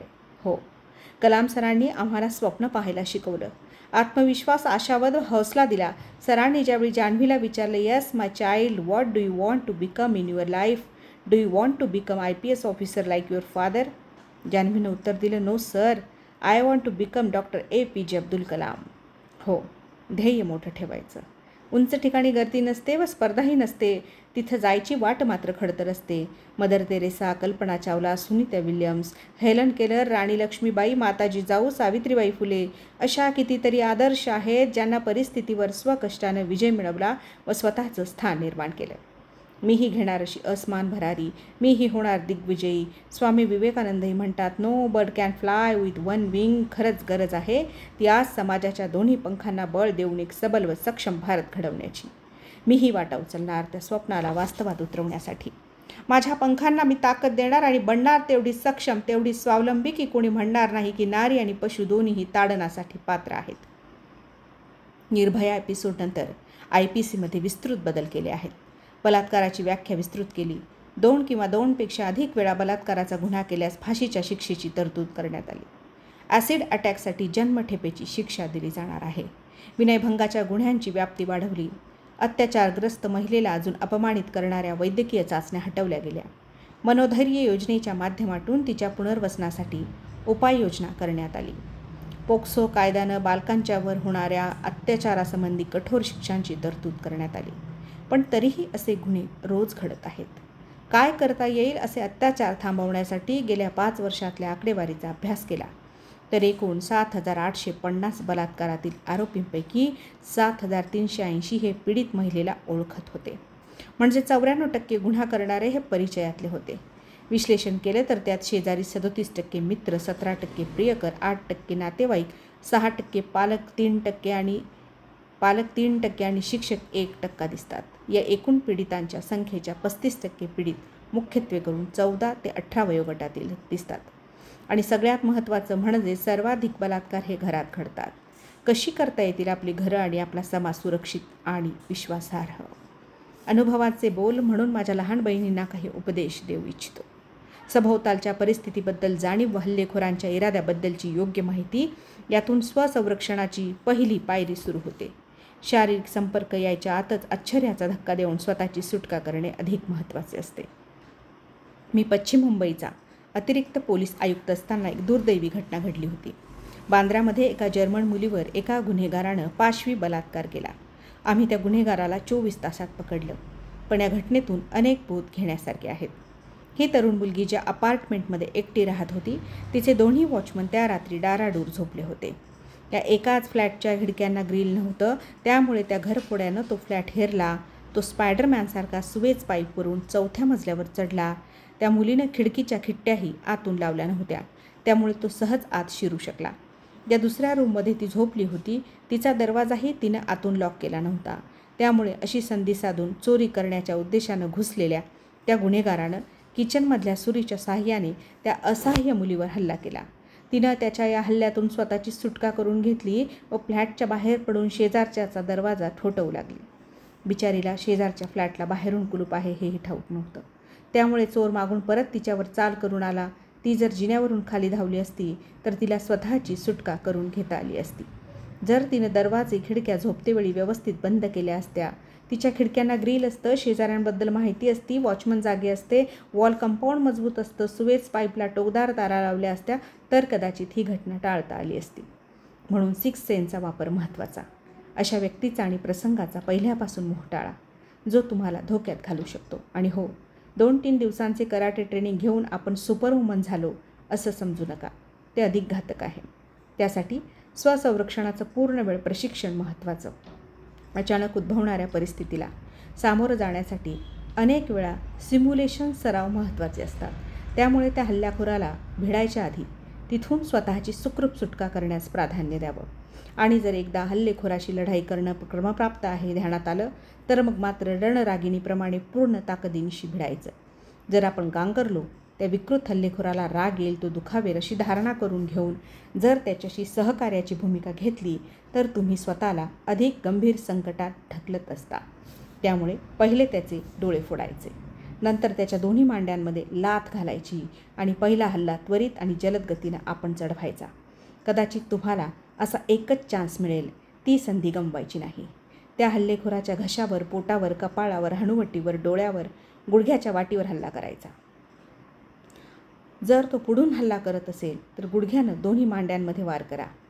आणि जर पाठीमागून पकडण्याचा प्रयत्न करीत असेल तो कोपरानं पोटात जोरदार ठोसा द्या. पेन, पेन्सिल, लेमन ज्यूस, की चेन, छत्री, पेपर स्प्रे रोजच्या उपयोगात वस्तू आहेत त्यांच्या हाती लागेल तसा वापर करा.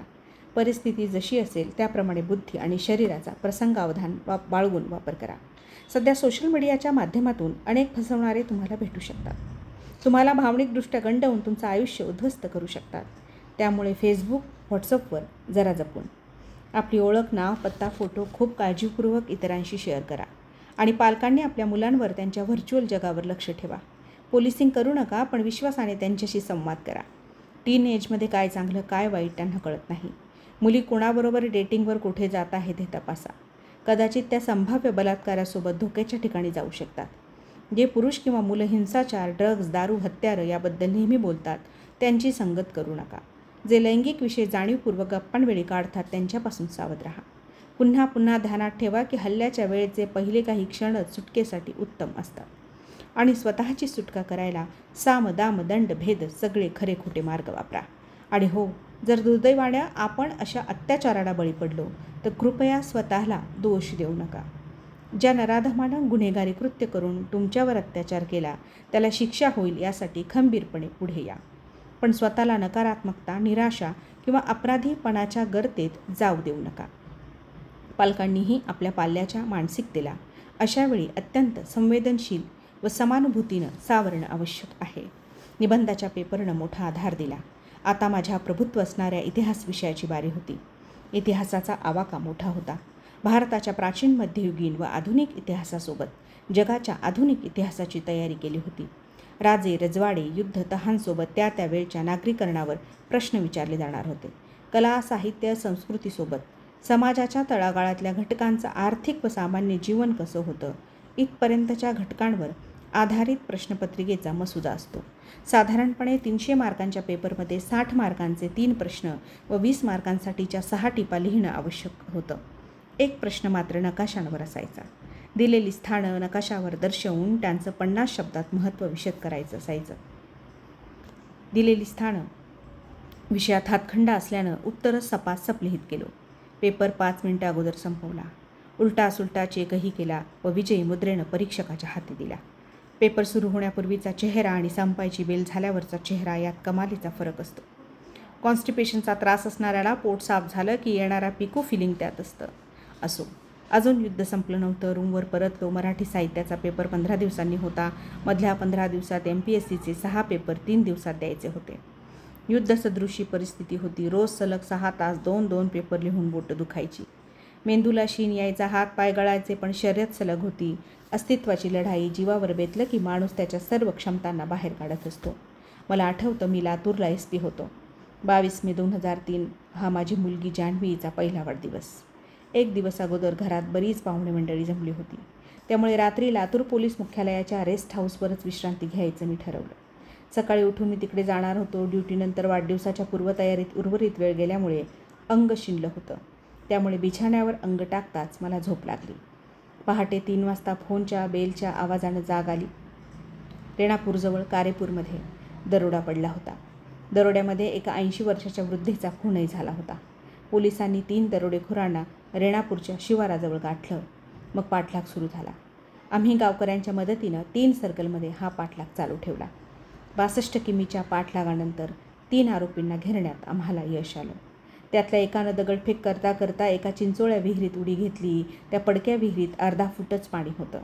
त्यामुळे तर अट्टल गुन्हेगार जागेवर ठार झाला.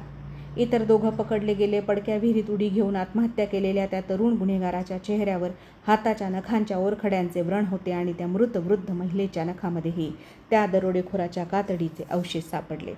पकडलेल्या आरोपीनं सांगितलेली हकीकतही थरारक होती. त्या दरोडेखोरांनी त्या वृद्धेच्या गळ्यातील बोरमाळ काढताना तिनं केलेला प्रतिकार खरोखरच अविस्मरणीय होता. 80 वर्षाच्या त्या वृद्ध स्त्रीनं त्या 3 क्रूर दरोडेखोरांशी अटीतटीची झुंज दिली. दरोडेखोर तिच्या गळ्यातील बोरमाळ काढत असताना तिनं त्यांच्यावर आपल्या नखांनी हल्ला चढवला. त्यामुळे त्यांनी चिडून एका टोकदार हत्यारानं तिच्या पोटावर अमानुषपणे सपासप वार केले. त्यानंतर तिच्या गळ्यातील माळ खेचून त्यांनी तिचा गळा दाबला. परंतु अशा मरणोन्मुख अवस्थेतही तिनं आरोपीच्या चेहऱ्याला ओर खडलं होतं. तिनं केलेला प्रतिकार खरोखरच अतुलनीय होता. त्या विशिष्ट जमातीच्या गुन्हेगारांनी घातलेला दरोडा भयानक आणि अमानुष होता. पण या संपूर्ण प्रकरणात एक गोष्ट प्रकर्षानं जाणवली. पोलिसांचा पाठलाग सुरू झाल्यावर पानगाव ते बर्दापूर 62 किलोमीटर अंतर त्या नराधमांनी 5 तासात पळून कापलं होतं. आणि त्यांच्या या वेगाचं आणि स्टॅमिनाचं मला राहून राहून आश्चर्य वाटत होतं. त्याच क्षणी मनात विचार चमकून गेला, या तरुणांनी ऑलिम्पिकमध्ये किंवा मॅरेथॉनमध्ये धावायच्या शर्यतीत भाग घेऊन आपलं कौशल्य दाखवलं असतं तर भारतासाठी एखादं तरी पदक नक्कीच मिळवू शकले असते. अशा कितीतरी तरुणांची बुद्धी व शक्तीला गरज आहे. ती त्यांच्या आंतरिक ऊर्जेला विधायक वाट मिळण्याची. त्या वृद्धेचा संघर्ष असो किंवा चोरांचा जीवासाठी धावण्याचा संकल्प असो, या दोन्हीमध्ये स्वतःच्या अंतिम शक्तीचा कस लागला होता. जीवाच्या अस्तित्वाच्या आकांतानंच ही अद्भुत असीम क्षमता माणसाच्या अंगातून प्रकट होते. UPSC परीक्षेचं तसंच आहे.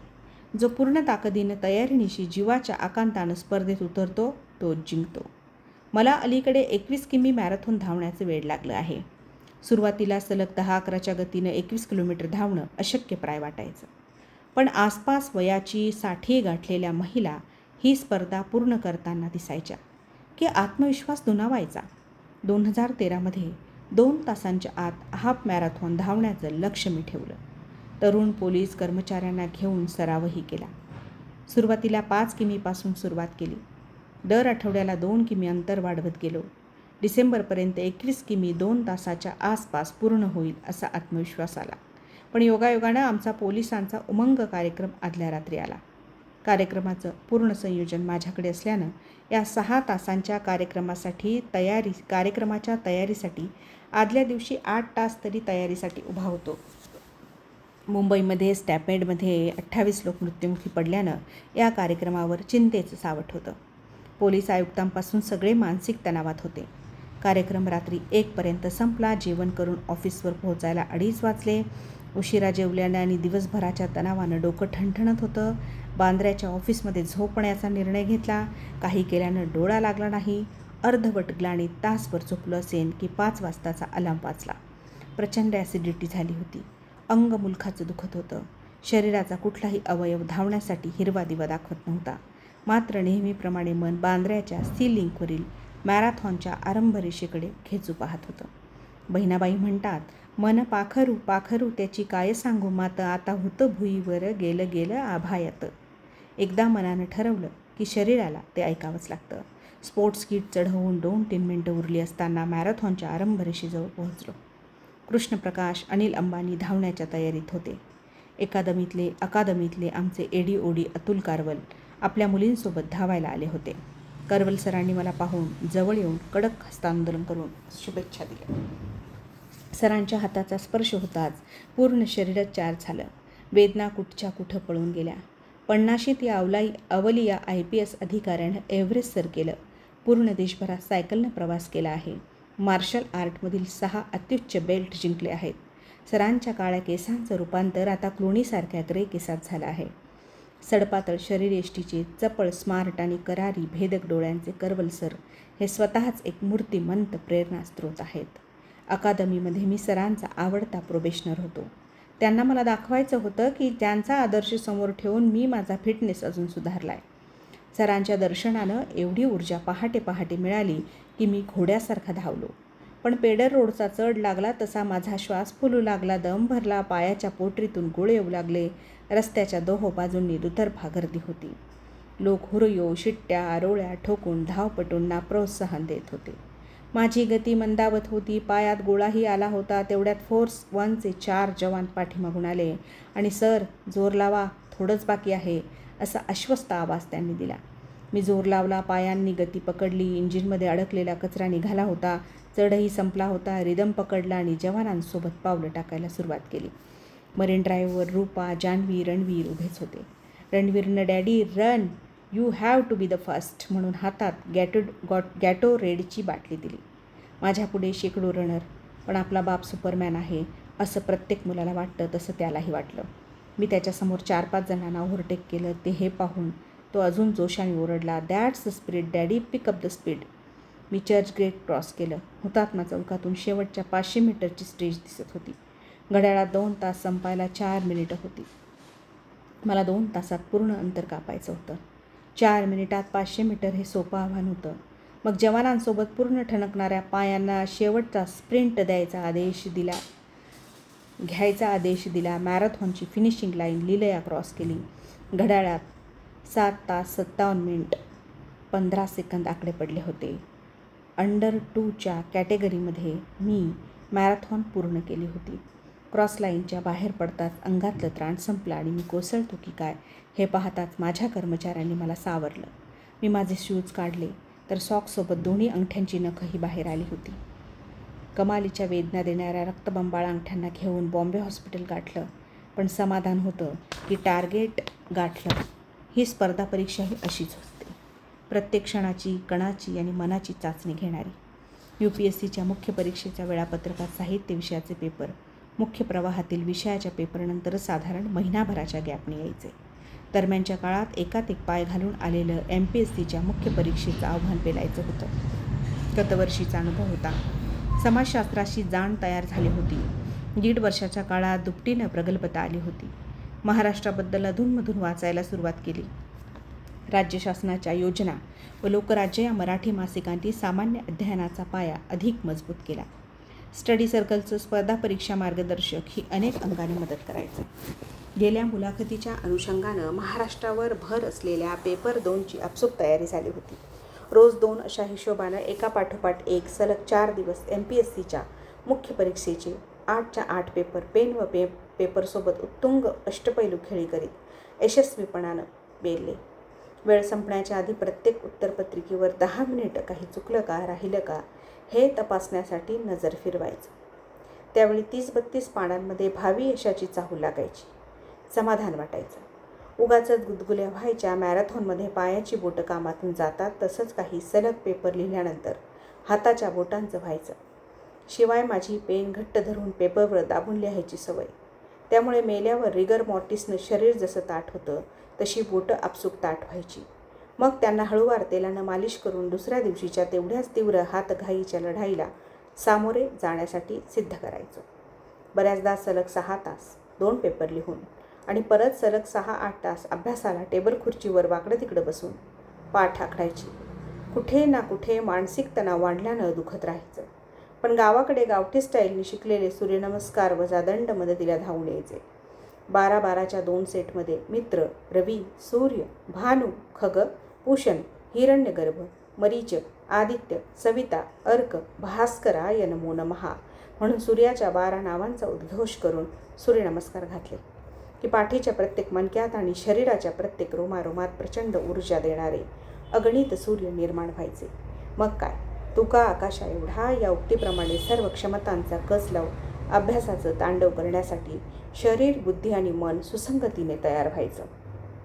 MPSCच्या मुख्य परीक्षेनंतर 10 दिवसांच्या गॅपनं UPSCचे अखेरचे मराठी साहित्याचे 2 पेपर आता उरले होते. 10 दिवसात मराठी साहित्याची चांगली उजळणी झाली. हॉस्टेलच्या शेजारच्या वानखेडे मैदानात भारत एकानंतर एक सामने जिंकत हिरो कपच्या फायनलपर्यंत पोहोचला. तसा मीही मराठी साहित्याच्या एकेका प्रांताला काबीज करत परीक्षेच्या दिवशीच्या आदल्या रात्रीपर्यंत पोहोचलो. त्या रात्री भारत विरुद्ध दक्षिण आफ्रिका हा हिरो कपचा डे अँड नाईट अंतिम सामना होता. अभ्यास बराच झाला होता. हाकेच्या अंतरावरच्या वानखेडे स्टेडियमवरून प्रत्येक चेंडूगणिक होणारा जल्लोष रूममध्ये ऐकायला यायचा. तयारीवर शेवटचा हात फिरवत होतो पण लक्ष लागेना. फॅन मोठा केला, झोपण्याचा प्रयत्न केला पण आरोळ्या, शिट्ट्या आणि चित्कार कानात घुमत राहिले. भारताने हिरो कप जिंकला होता. मलाही UPSCचं मैदान मारायचं होतं. सकाळी उठलो, फ्रेश झालो. हिरो कपच्या रात्रीच्या धामधुमीमुळे CSTला जायला टॅक्सी मिळाली नाही. मधल्या रस्त्यानं चालत CSTला जायचा निर्णय घेतला. टनेलमधून रेल्वे रूळ क्रॉस करावा लागायचा. त्यामुळे चर्चगेटच्या टनेलमधून जाताना नेहमी TCची भीती वाटायची. काही वेळेला गर्दुल्लेही या टनेलमध्ये एकट्या दुकट्या पादचाऱ्यावर हल्ला करायचे. घामाघूम होऊन CSTला पोहोचलो. ट्रेन पकडून माझगाव स्टेशनला उतरलो. परत 10 मिनिटं चालत सेल्स टॅक्स भवनला पोहोचलो. पहिला पेपर समीक्षा, व्याकरण आणि साहित्याच्या इतिहासाचा होता. समीक्षा आणि साहित्याचा इतिहासावर पकड होती. साहित्य आणि समाज आणि संत साहित्याच्या इतिहासाच्या 60 मार्काच्या 2 प्रश्नांचा जॅकपॉट लागला होता. पेपरचा फडशा पाडला. बोटांमध्ये पेनानं पेन होईपर्यंत स्वच्छ सुंदर अक्षरामध्ये पेपर सोडवला. अलीकडे हेमंतनं शब्दामध्येच अक्षरांना वरची रेषा ओघवत्या पद्धतीने कशी मारायची हे शिकवलं होतं. त्यामुळे टोप्या घातलेले टपोरे शब्द बघून मन हरकून गेलं. दुसऱ्या पेपरमध्ये संत तुकारामांवर प्रश्न सापडला. लहान मुलाला लॉलीपॉप मिळाल्यावर होणारा आनंद झाला. विद्रोही तुकाराम वाचला होता. उत्तराची भट्टी जमली, पण लक्षात कोण घेतो आणि एकच प्यालावरचे प्रश्नही सहजपणे मैदानाबाहेर टोलवले. हुश्य, परीक्षा संपली. माहीत नव्हतं की सापशिडीच्या खेळात अखेरची मजर मारणार की पुन्हा बाकी शून्य. पण यावेळी लोकसेवा आयोगाच्या दोन्ही परीक्षा दिल्या होत्या. कुठेतरी बाण लागेल आणि सरकारी नोकरी मिळेल ही मिणमिणीती आशा अधिक प्रज्वलित होत होती. मुंबईत मजा केली. माझ्या मजेची संकल्पना म्हणजे मुंबईच्या गर्दीत भटकायचं, 1-2 बॉलिवूडचे सिनेमे पाहायचे, पाहुण्यारावळ्यांकडे जाऊन जमलं तर हॉटेलमध्ये जेवायला जायचो. झालं. गावाकडचे मित्र, गावाकडची नातेगोती हाच माझा कम्फर्ट ग्रुप असायचा.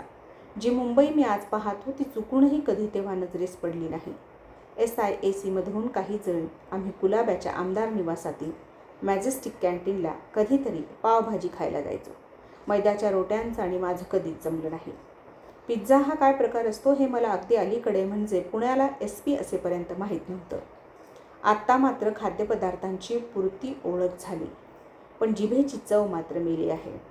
कधीकधी मी खूप हायफाय आहे हे दाखवण्यासाठी कच्च्या माशांची जपानी सुशी जबरदस्तीने खातो.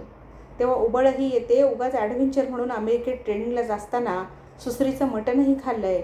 मुंग्यांच्या लोणच्याची चवही घेतली आहे. 22-23 वर्षाचं असताना मुंबईतील हायफाय जीवनशैलीबद्दल आम्हाला प्रचंड आकर्षण व कुतूहल असायचं. मुंबईच्या फोर्टमधील पबमधील मधोश गर्दी पाहून डोळे विस्फारायचे. परीकथेत असतात तशा सुंदर मुली दारूच्या नशेत बेहोश होऊन आपापल्या बॉयफ्रेंडला खेटलेल्या दिसल्या की जीव जळून करपून जायचा. डिस्कोमधली गर्दी रात्री सिनेमा पाहून येताना बाहेरून दिसायची. बड्या बापांची लाडावलेली पिढी पाहून चलबिचल व्हायची. मात्र मुंबईत अतिरिक्त आयुक्त असताना या बेहोश करणाऱ्या नाईट लाईफशी माझा संघर्ष झाला.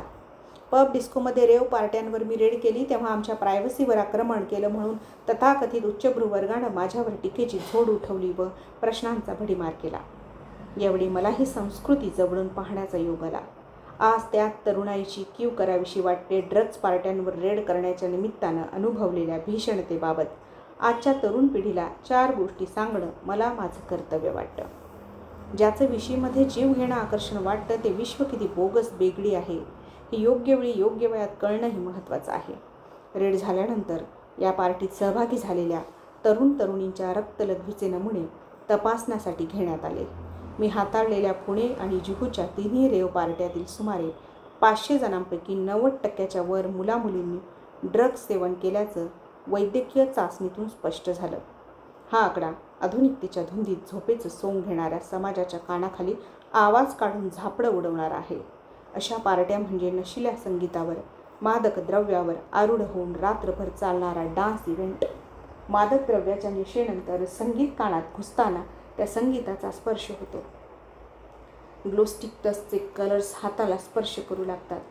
या पार्ट्यांवर धाड घालण्याच्या निमित्तानं पाश्चात्य संस्कृतीतील विकृतीचा भारतीय युवा मनावर झालेल्या परिणामाचा दुर्दैवी अनुभव घेताना मनाला खूप वेदना झाल्या. हशीशचा चिलीममधून येणारा धूळ, DJचा चेकाळायला लावणारा इन्स्ट्रुमेंटल ठेका, अंगाची बिभत्स हालचाल यावर थिरकणारी तरुणाई, 80% मुलं मुली अशक्त, हडकुळी व रोगाकडे वाटचाल करणारी. उच्च वर्गामध्ये वयाच्या विशीतच सर्व आरामदायी सुखसुविधा मिळालेल्या असतात. सोबतीला भरपूर पैसे, मोबाईल, 4 व्हीलर, बऱ्याचदा प्रायव्हसीसाठी स्वतंत्र फ्लॅटही देतात. यातील काही जण रस्ता चुकतात. दारू सिगारेटचं व्यसन तर सर्रास. पण काही जण भयंकर अशा ड्रगच्या मादक अजगरी विळख्यात सापडतात. यातून सुटका नसते. किक म्हणून घेतलेला झुरकायची चटक लावतो. जगापासून दुरून येणारा युफोरिया हवाहवासा वाटू लागतो. परीक्षेच्या वेळी जागरणासाठी वापरली जाणारी ॲफेटामाइन कोकेन स्पीडकडे घेऊन जाते. बार्बिच्युरेटच्या गोळीकडून ओपियम, मॉर्फियम, हेरोईनची चटक लागते.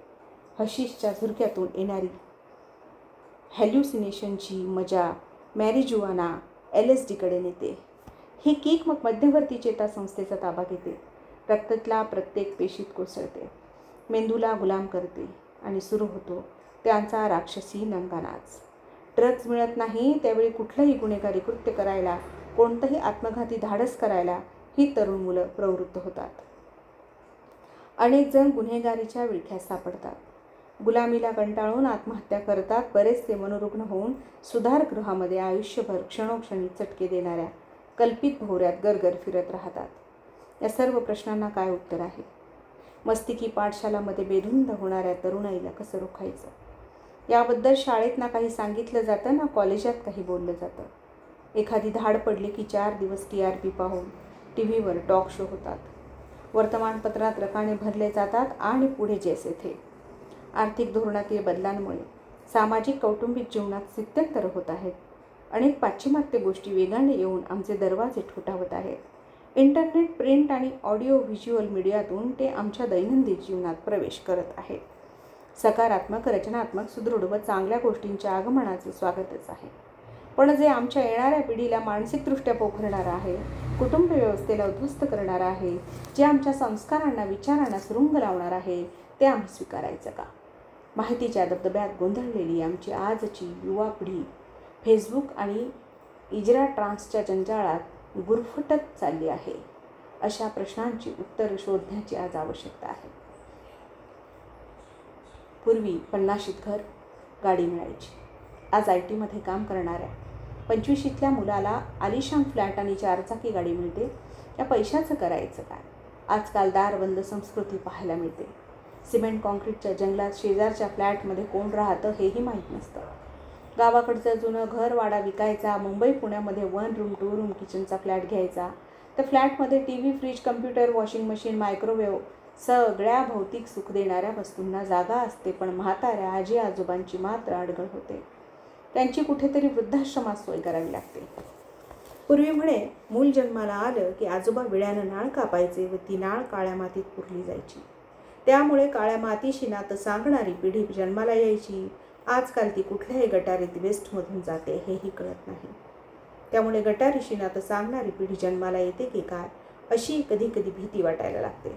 आजी आजोबा घरात अडगळ होतात. काय त्रास आहे म्हाताऱ्याचा डोक्याला? त्यांचा विचार मागास आहे. कुठेही कडमडतात, काहीही बडबडतात. हाच नव्या पिढीचा सूर दुर्दैवानं ऐकायला मिळतो. अशा वेळी संस्कार कुणी करायचे हा प्रश्न पडतो. गावातील परिस्थितीसुद्धा बदलायला लागली. इथे एका कोपऱ्यात विद्यालय, दुसऱ्या कोपऱ्यात महाविद्यालय, तर गावच्या मधोमध मात्र मद्यालय असतं. मग मास्तर कुठे चालले, बाप कुठे चालला हे मुलं पाहतात आणि त्यांच्या मागून मुलंही तोच रस्ता धरतात. अंमली पदार्थाच्या आणि संगीताच्या क्षेत्रातील अनेक विकृत शोध तरुणांच्या तात्पुरत्या आनंदाला कारणीभूत ठरत आहेत. रशियाच्या आरोग्यमंत्र्यांनी अधिकृतपणे सांगितलंय की गेल्या दशकात 50 लाख तरुण ड्रगच्या आहारी गेले आहेत. त्यासाठी त्यांनी ट्रान्स ब्रँडना जबाबदार धरलं आहे. एका विचारवंतानं म्हटलंय, मला तुमच्या देशातील तरुणांच्या तोंडात असणारी गाणी सांगा, मी तुम्हाला तुमच्या देशाचा भविष्यकाळ सांगेन. ही भूतेश्वरांची गाणी आणि राक्षसाची पूजा करणाऱ्या ट्रान्स संगीतावर नाचणारी तरुणाई समाजाला कोणत्या भविष्याकडे घेऊन जाणार? एका उद्योगपतीच्या मुलीने आत्महत्येचा प्रयत्न केला होता. कारण काय? तर आईने एक दिवस डिस्कोमध्ये जाऊ दिलं नाही. तिचे वडील माझ्या परिचयाचे असल्याने ते तिला काउन्सिलिंगसाठी माझ्याकडे घेऊन आले. तिचं म्हणणं होतं की ती या पार्टी कल्चरशिवाय जगू शकत नाही. मला हे तिचं आत्महत्येच्या प्रयत्नाचं कारण ऐकून धक्का बसला. आयुष्य म्हणजे नाचणं, धांगडधिंगाणा एवढंच का, असाही प्रश्न त्यावेळी पडतो. कोणत्याही प्रकारची वास्तविकता न अनुभवल्यामुळे यांचं भावविश्व एखाद्या पत्त्याच्या बंगल्याप्रमाणे कोसळतं. बॉलिवूडमधल्या एका अभिनेत्रीच्या मृत्यूचा तपास मी बारकाईने पाहिला होता. प्रियकर यशाची शिखरं पादाक्रांत करू लागला. त्याला ब्रेक मिळताच हिला ब्रेक देऊन डिलीट करण्याचा त्याचा विचार होता. दोघांचं अत्यंत अर्वाच्य भाषेत भांडणही झालं. शेवटी त्याने ब्रेकअप बुके म्हणजे तुझं माझं संपलं असा निरोप देऊन पुष्पगुच्छ पाठवला. रागाच्या भरात तिनं तो कचराकुंडीत फेकला आणि आपली नाजूक आणि सुंदर मान पंख्याला लटकवली. The end. आयुष्य ही एक ईश्वरी देणगी आहे. मखमलीच्या गालीच्यावर ज्यांचे पाय असतात, चांदीच्या ताटात जे भोजन करतात, त्यांच्या मृत शरीराचीही 2 दिवस सडल्यावर तेवढीच दुर्गंधी येते. साताऱ्याच्या एका मराठी कुटुंबानं 2 पिढ्यांपूर्वी मॉरिशसला स्थलांतर केलं होतं. मिस मॉरिशस झाल्यावर त्या कुटुंबातली मुलगी बॉलिवूडमध्ये नशीब आजमायला आली. बॉलिवूडमध्ये तर काम मिळालं नाही, कंडोमच्या जाहिरातीत काम करण्याची संधी मिळाली. उच्चभ्रू समाजही तिला त्याच नजरेने पाहू लागला. एका उद्योगपतीच्या मुलानंही तिचा यूज अँड थ्रो म्हणून उपयोग केला आणि तिनंही मग आयुष्याला फुल स्टॉप दिला. जातेवेळी डायरीत "यू किल्ड मी" असं नावानिशी लिहून ठेवलं. पुरेशा पुराव्याअभावी त्या उद्योगपतीला काही झालं नाही. मात्र एका सुंदर मुलीच्या आयुष्याची दुर्दैवी अखेर झाली. दिसतं तसं नसतं किंवा दुरूनच डोंगर साजरे या म्हणी किती चपखल आहेत याची अशा वेळी प्रचिती येते.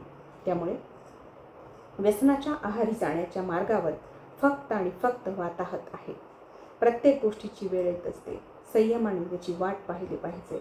खरं तर मोहाच्या मागे लागलो तर त्याला कधीही जिंकता येत नाही आणि जर संयम ठेवून मोहापासून विरुद्ध दिशेला खडतर प्रवास करून आपण यशाची शिखरं गाठलं तर मोहमायेतील सगळी भौतिक सुख हात जोडून आपल्यासमोर उभी ठाकतात. मोह ही अफूसारखी गोळी आहे आणि गोळी वेगवेगळ्या मार्गाने स्वार्थी आणि असामाजिक मंडळी तरुणाईच्या गळी उतरवण्याचा प्रयत्न करत असतात. कसाब आणि त्याच्या साथीदारांना असंच बुद्धिभ्रष्ट करून निष्पाप नागरिकांचे जीव घेण्यासाठी प्रवृत्त केलं. जन्नतचा चुकीचा रस्ता दाखवला. तारुण्यात त्या 21 कुमारिकांचं आमिष दाखवलं. परिणती काय तर जे हॉस्पिटलच्या शवागारामध्ये महिनोने महिने सडणं आणि कुजणं. दिलवाले दुल्हनिया ले जाएंगे हा सिनेमा मी खूपदा पाहिला आहे. अनेकजण सिनेमात शाहरुखच्या बापाचं भूमिका केलेल्या अनुपम खेरप्रमाणे मुलाला प्रेमात पडण्याच्या आणि तारुण्यात ऐश करायच्या शिकवण्यात देतात. हा सिनेमा पाहून अनेक जणी आपला शाहरुख किंवा अनेक जण आपली काजोल शोधण्याचा प्रयत्न करतात. मला मात्र अपील झालं तो हा संवाद ज्यावेळी काजोलला घरातून पळून जाऊन लग्न करण्याचा काजोलची आई शाहरुखजवळ आग्रह करते. त्यावेळी शाहरुख त्या आईचा हात हातात घेतो आणि म्हणतो, जीवनाच्या प्रत्येक वळणावर 2 रस्ते भेटतात. एक शॉर्टकट असतो खूप सुंदर, फुलाफुलांचा, खाचखळगे नसणारा सोपा मार्ग, आणि दुसरा कठीण, लांबलचक, अवघड संकटांचा आणि खाचखळग्यांनी भरलेला, मार्गक्रमण करायला आव्हान असणारा दुर्गम अंतराचा कठीण रस्ता. जर शॉर्टकट मारला तर ध्येय मिळाल्याचा तात्पुरता आभास तयार होतो, पण खरं तर ती पुढच्या अपयशाची नांदी असते. आभासाचा फुगा लवकर फुटतो आणि कटू वस्तुस्थिती कायमची अधू बनवते. आणि जर कठीण पथ स्वीकारला तर सुरुवातीला खूप त्रास होतो. संकटांना आणि वेदनांना सामोरं जावं लागतं. मात्र अखेरीस विजय निश्चित असतो. या मार्गावरच्या अडचणींनी, संकटांनी माणूस आतून बाहेरून एवढा तावून सुलाखून निघतो, एवढा सशक्त होतो की पुढच्या सगळ्या आव्हानांना तो विजिगुषी वृत्तीनं लिलया पेलतो आणि नेहमी यशस्वी होतो. या बॉलिवूडच्या डायलॉगनं माझ्या मनात घर केलं. ज्यावेळी शॉर्टकटचा विचार यायचा त्यावेळी मी हे शब्द आठवायचो आणि प्रलोभनापासून परावृत्त व्हायचो. अनेक जण पेपर फोडण्याच्या शॉर्टकट प्रयत्नांच्या पायी आयुष्याची राख रांगोळी करून फसलेले दिसतात. अनेक जणांनी गावाकडे असणारी जमीन गहाण ठेवून या शॉर्टकटने जायला पैसे जमा केले, चुकीच्या माणसाला दिले, जन्मभरासाठी फसले. अशी शॉर्टकटच्या नादात अभ्यासाची राख रांगोळी करणारे आरंभशूरही या क्षेत्रात पाहायला मिळतात. त्यामुळे सापशिडीच्या खेळात काहीही हो, पडलो तर खचायचं नाही, उलटा वारा व्हायला लागला तरी विझायचं नाही, पुन्हा उठायचं, दीपस्तंभाला समोर ठेवून मार्गक्रमण करायचं, अवघड आणि कठीण रस्त्यावरच. यशस्वी होईपर्यंत कोणताही थांबा नाही की कोणताही प्रश्न नाही.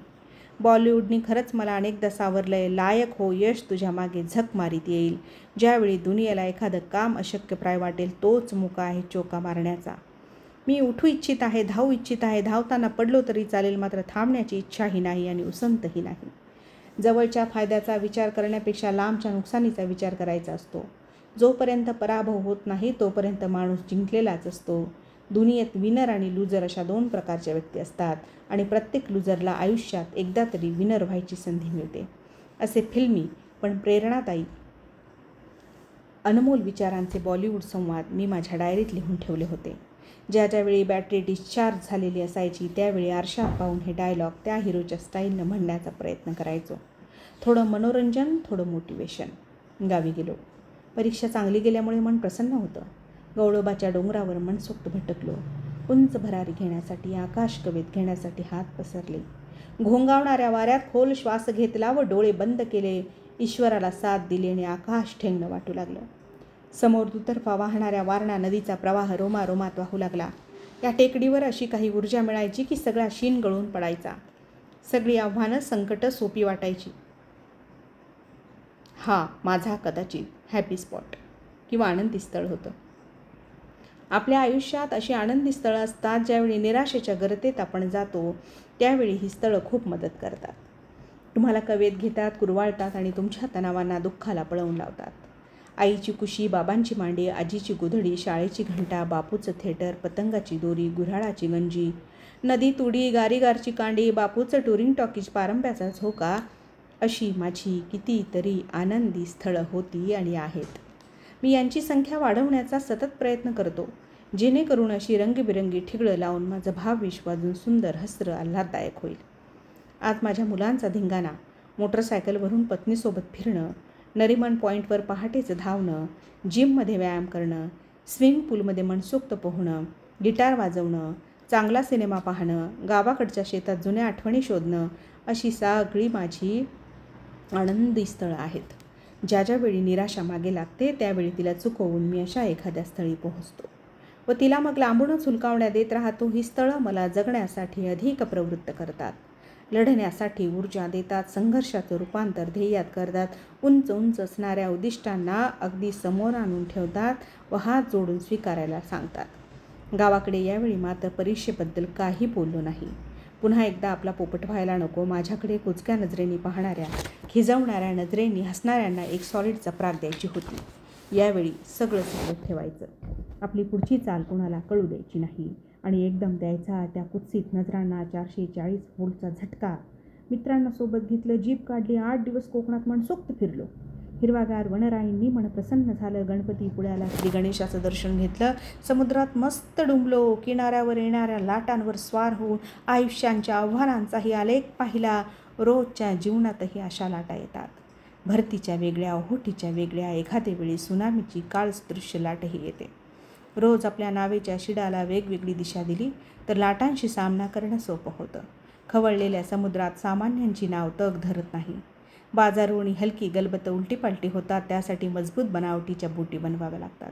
त्या तग धरतात. सुनामीमध्ये मात्र कोणाचंच काही चालत नाही. आयुष्य असंच असावं. सामान्य माणसासारखं जगायचं तर साध्या पाण्यात किनाऱ्यावर बुचकळ्या मारायच्या. जर खोल पाण्यात मस्ती करायची असेल तर व्यक्तिमत्व जहाजासारखं आणि शरीरयष्टी तेवढीच मजबूत करावी लागेल. UPSCची परीक्षा ही खोल महासागरासारखी आहे. 3 टप्प्यांमध्ये किती वेळा ती उसळ्या मारते, डरकाळ्या फोडते, वेडे वाकडे गुंतागुंतींचे डाव टाकते आणि क्षमतांचा अंतिम कस लागतो. कोणत्याही एका टप्प्यावर पुरेशी तयारी केली नाही तर गळून पडणार, बुडणार हे निश्चित. एव्हरेस्ट समोर दिसत आहे. आता ते गाठण्यासाठी शेवटची लढाई करायची आहे. त्यावेळी पावलं सावधपणे टाकायची आणि सभोवतालच्या परिस्थितीचं भान ठेवायचं होतं. मित्रांसोबत धिंगाणा चालला होता, पण मनाच्या गर्तेत खोल वादळ घोंगावत होतं. माझं जीवनरूपी जहाज हे समुद्र किनाऱ्यावर पार करण्यासाठी नाही. देवानं मला ते त्यासाठी दिलेलंच नाही. हो, किनाऱ्यावर ते सुरक्षित राहील, पण त्याचा उपयोग काय? त्याला मी स्वतःहून ठरवून आता खवळलेल्या समुद्रात उतरवलं आहे तर त्याला तो पार करावाच लागेल. बेफाम धावणाऱ्या शर्यतीतल्या घोड्यावर बसलोय तर त्याला काबू करायचंच. त्यासाठी खेड्यात जन्मलेल्या आणि उन्हात तापलेल्या शरीरातील नसा धमण्या समर्थ आहेत. नियतीला जिथं वीज पाडून आग लावायची तिथंच मला माझं झोपडं बनवायचं आणि ते मी बनवणारच. माझा संसार कितीही मोडून पडला तरी कणा नाही मोडू देणार. एकदा मान ठोकणार त्या उधळलेल्या घोड्यावर आणि मग पाहतो कशी नाही जमत एका कपारीवरून दुसऱ्या कपारीपर्यंत पोहोचणारी झेप. देव आपल्याला एवढ्या चटक्यांची, वेदनांची भेट देत आहे तर निश्चित त्याच्या मनात आपल्याबद्दल काहीतरी चांगलंच असेल. त्यावेळी सवंगड्यांसोबत फिरायला जायचं, म्हणजे कुठल्या तरी मंदिरात किंवा धर्मशाळेत राहायचं. डिझेलला सर्वांनी मिळून पैसे जमा करायचे. रस्त्याला मिळेल ते खायचं आणि पोट दुखेपर्यंत फालतू जोकवर हसायचं. एकमेकांची उडवायची, खेचायची, नको त्या विषयावर फालतू चर्चा करायची आणि खोल उसासे घ्यायचे. ते जीवन हॅपी होतं, कारण किनाऱ्यावरच बुचकळ्या मारत होतो. मग कधीकधी वाटायचं एवढं सगळं सोपं आणि सुखी आहे तर कशाला झक मारायला उसळत्या महासागराची स्पर्धा करायची. मग मात्र हाही प्रश्न पडायचा, Columbus, Marco Polo, Vasco da गामाने असा विचार केला असता तर त्यांनी अख्खे जगाचे प्रदेश प्रतिकूल परिस्थितीत शोधून काढले. पुऱ्या जगाची दिशा बदलली. आपल्याला तर आपलं छोटंसं बेट शोधायचं आहे. पुन्हा पुन्हा त्या कोकणातल्या समुद्रानं मला झेपावण्याचे इशारे दिले. मित्रांना निरोप दिला. मुंबईला पोहोचलो. मुलाखतीची तयारी सुरू करायची होती. विद्यापीठ वसतिगृहातून बाड विस्तारा गुंडाळला. SICमध्ये मित्रांजवळ पॅरासाईट म्हणून राहायचं ठरवलं, पण झोपायला हक्काची एक जागाही हवी. देशमुख साहेबांना भेटलो. त्यांनी मला त्यांच्या आमदार निवासातील AC रूमची चावी दिली. मॅजेस्टिक आमदार निवास रूम नंबर 105मधला हरहुन्नरी प्रवास सुरू झाला. खरं तर अख्ख्या आमदार निवासात एकच रूम ही AC होती, कारण तिच्याबरोबर खाली कॅन्टीनचा भटारखाना होता. त्यावेळी हिची लादी तापायची म्हणून सुवर्ण मध्य साधायला एक विंडो AC बसवला होता. या AC रूमच्या बाहेर बैठक होती. तिच्यात मात्र तालुक्यातील कोणीही येऊन कधीही राहत असे. 5-6 जण तर नेहमीसाठी पडीक होते. सकाळी उठून अंघोळ करायची, वडापाव खायचा व देशमुख साहेबांना तोंड दाखवायला जायचं. प्रत्येकाला काहीतरी नोकरी पाहिजे असायची. स्वतःहून मात्र हे महाभाग काहीही प्रयत्न करायचे नाहीत. संध्याकाळी कुलाबा कॉजवेवर टुकाऱ्या करत भटकायचे. मी माझी पत्र्याची पेटी कॉटखाली ठेवली, निवडक पुस्तकं काढली. सकाळी लवकर उठून पेटीत लायब्ररी किंवा SIC गाठणं व रात्री झोपायला आमदार निवासावर येणं, असा दिनक्रम सुरू केला. मुख्य परीक्षा दिल्यानं SIACमध्ये आलेली नवीन मुलं मात्र अदबीनं पाहायची, येऊन बोलायची, प्रश्न विचारायची.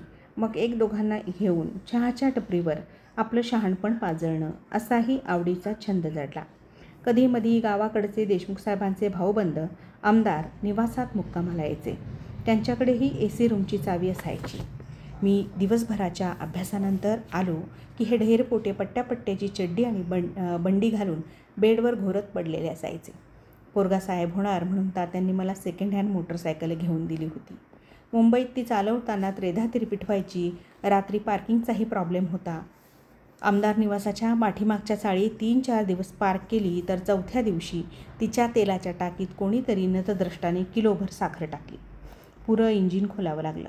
3 दिवस तिला गॅरेजवर नेऊन दुरुस्त करून घेतलं. शिवजाला बरोबर घेतलं व कोकण मार्गे कंबरड मोडेपर्यंत 900 किमी हिरव्यागार वळणावळणांनी 3 दिवस बाईकवर प्रवास करत गावी तिला सोडून आलो. जाताना दिसेल त्या पाण्याच्या तलावात उड्या घेतल्या. समुद्राच्या लाटांवर पोहलो. मनसुक्त शिट्ट्या मारल्या. ए दोस्ती हम नहीं छोडेंगे सारखी गाणी म्हटली. थोडक्यात काय तर नैसर्गिक भावनांना वाट करून देत डोंगर उतारावरची फुलं पाहिली, पक्ष्यांची आसमान भरारी अनुभवली, मनाचा निवंतपणा मिळवला. कधी कधी अशी मरुद्यानं जगण्यात किती आनंद आहे, मजा आहे याची प्रचिती द्यायची.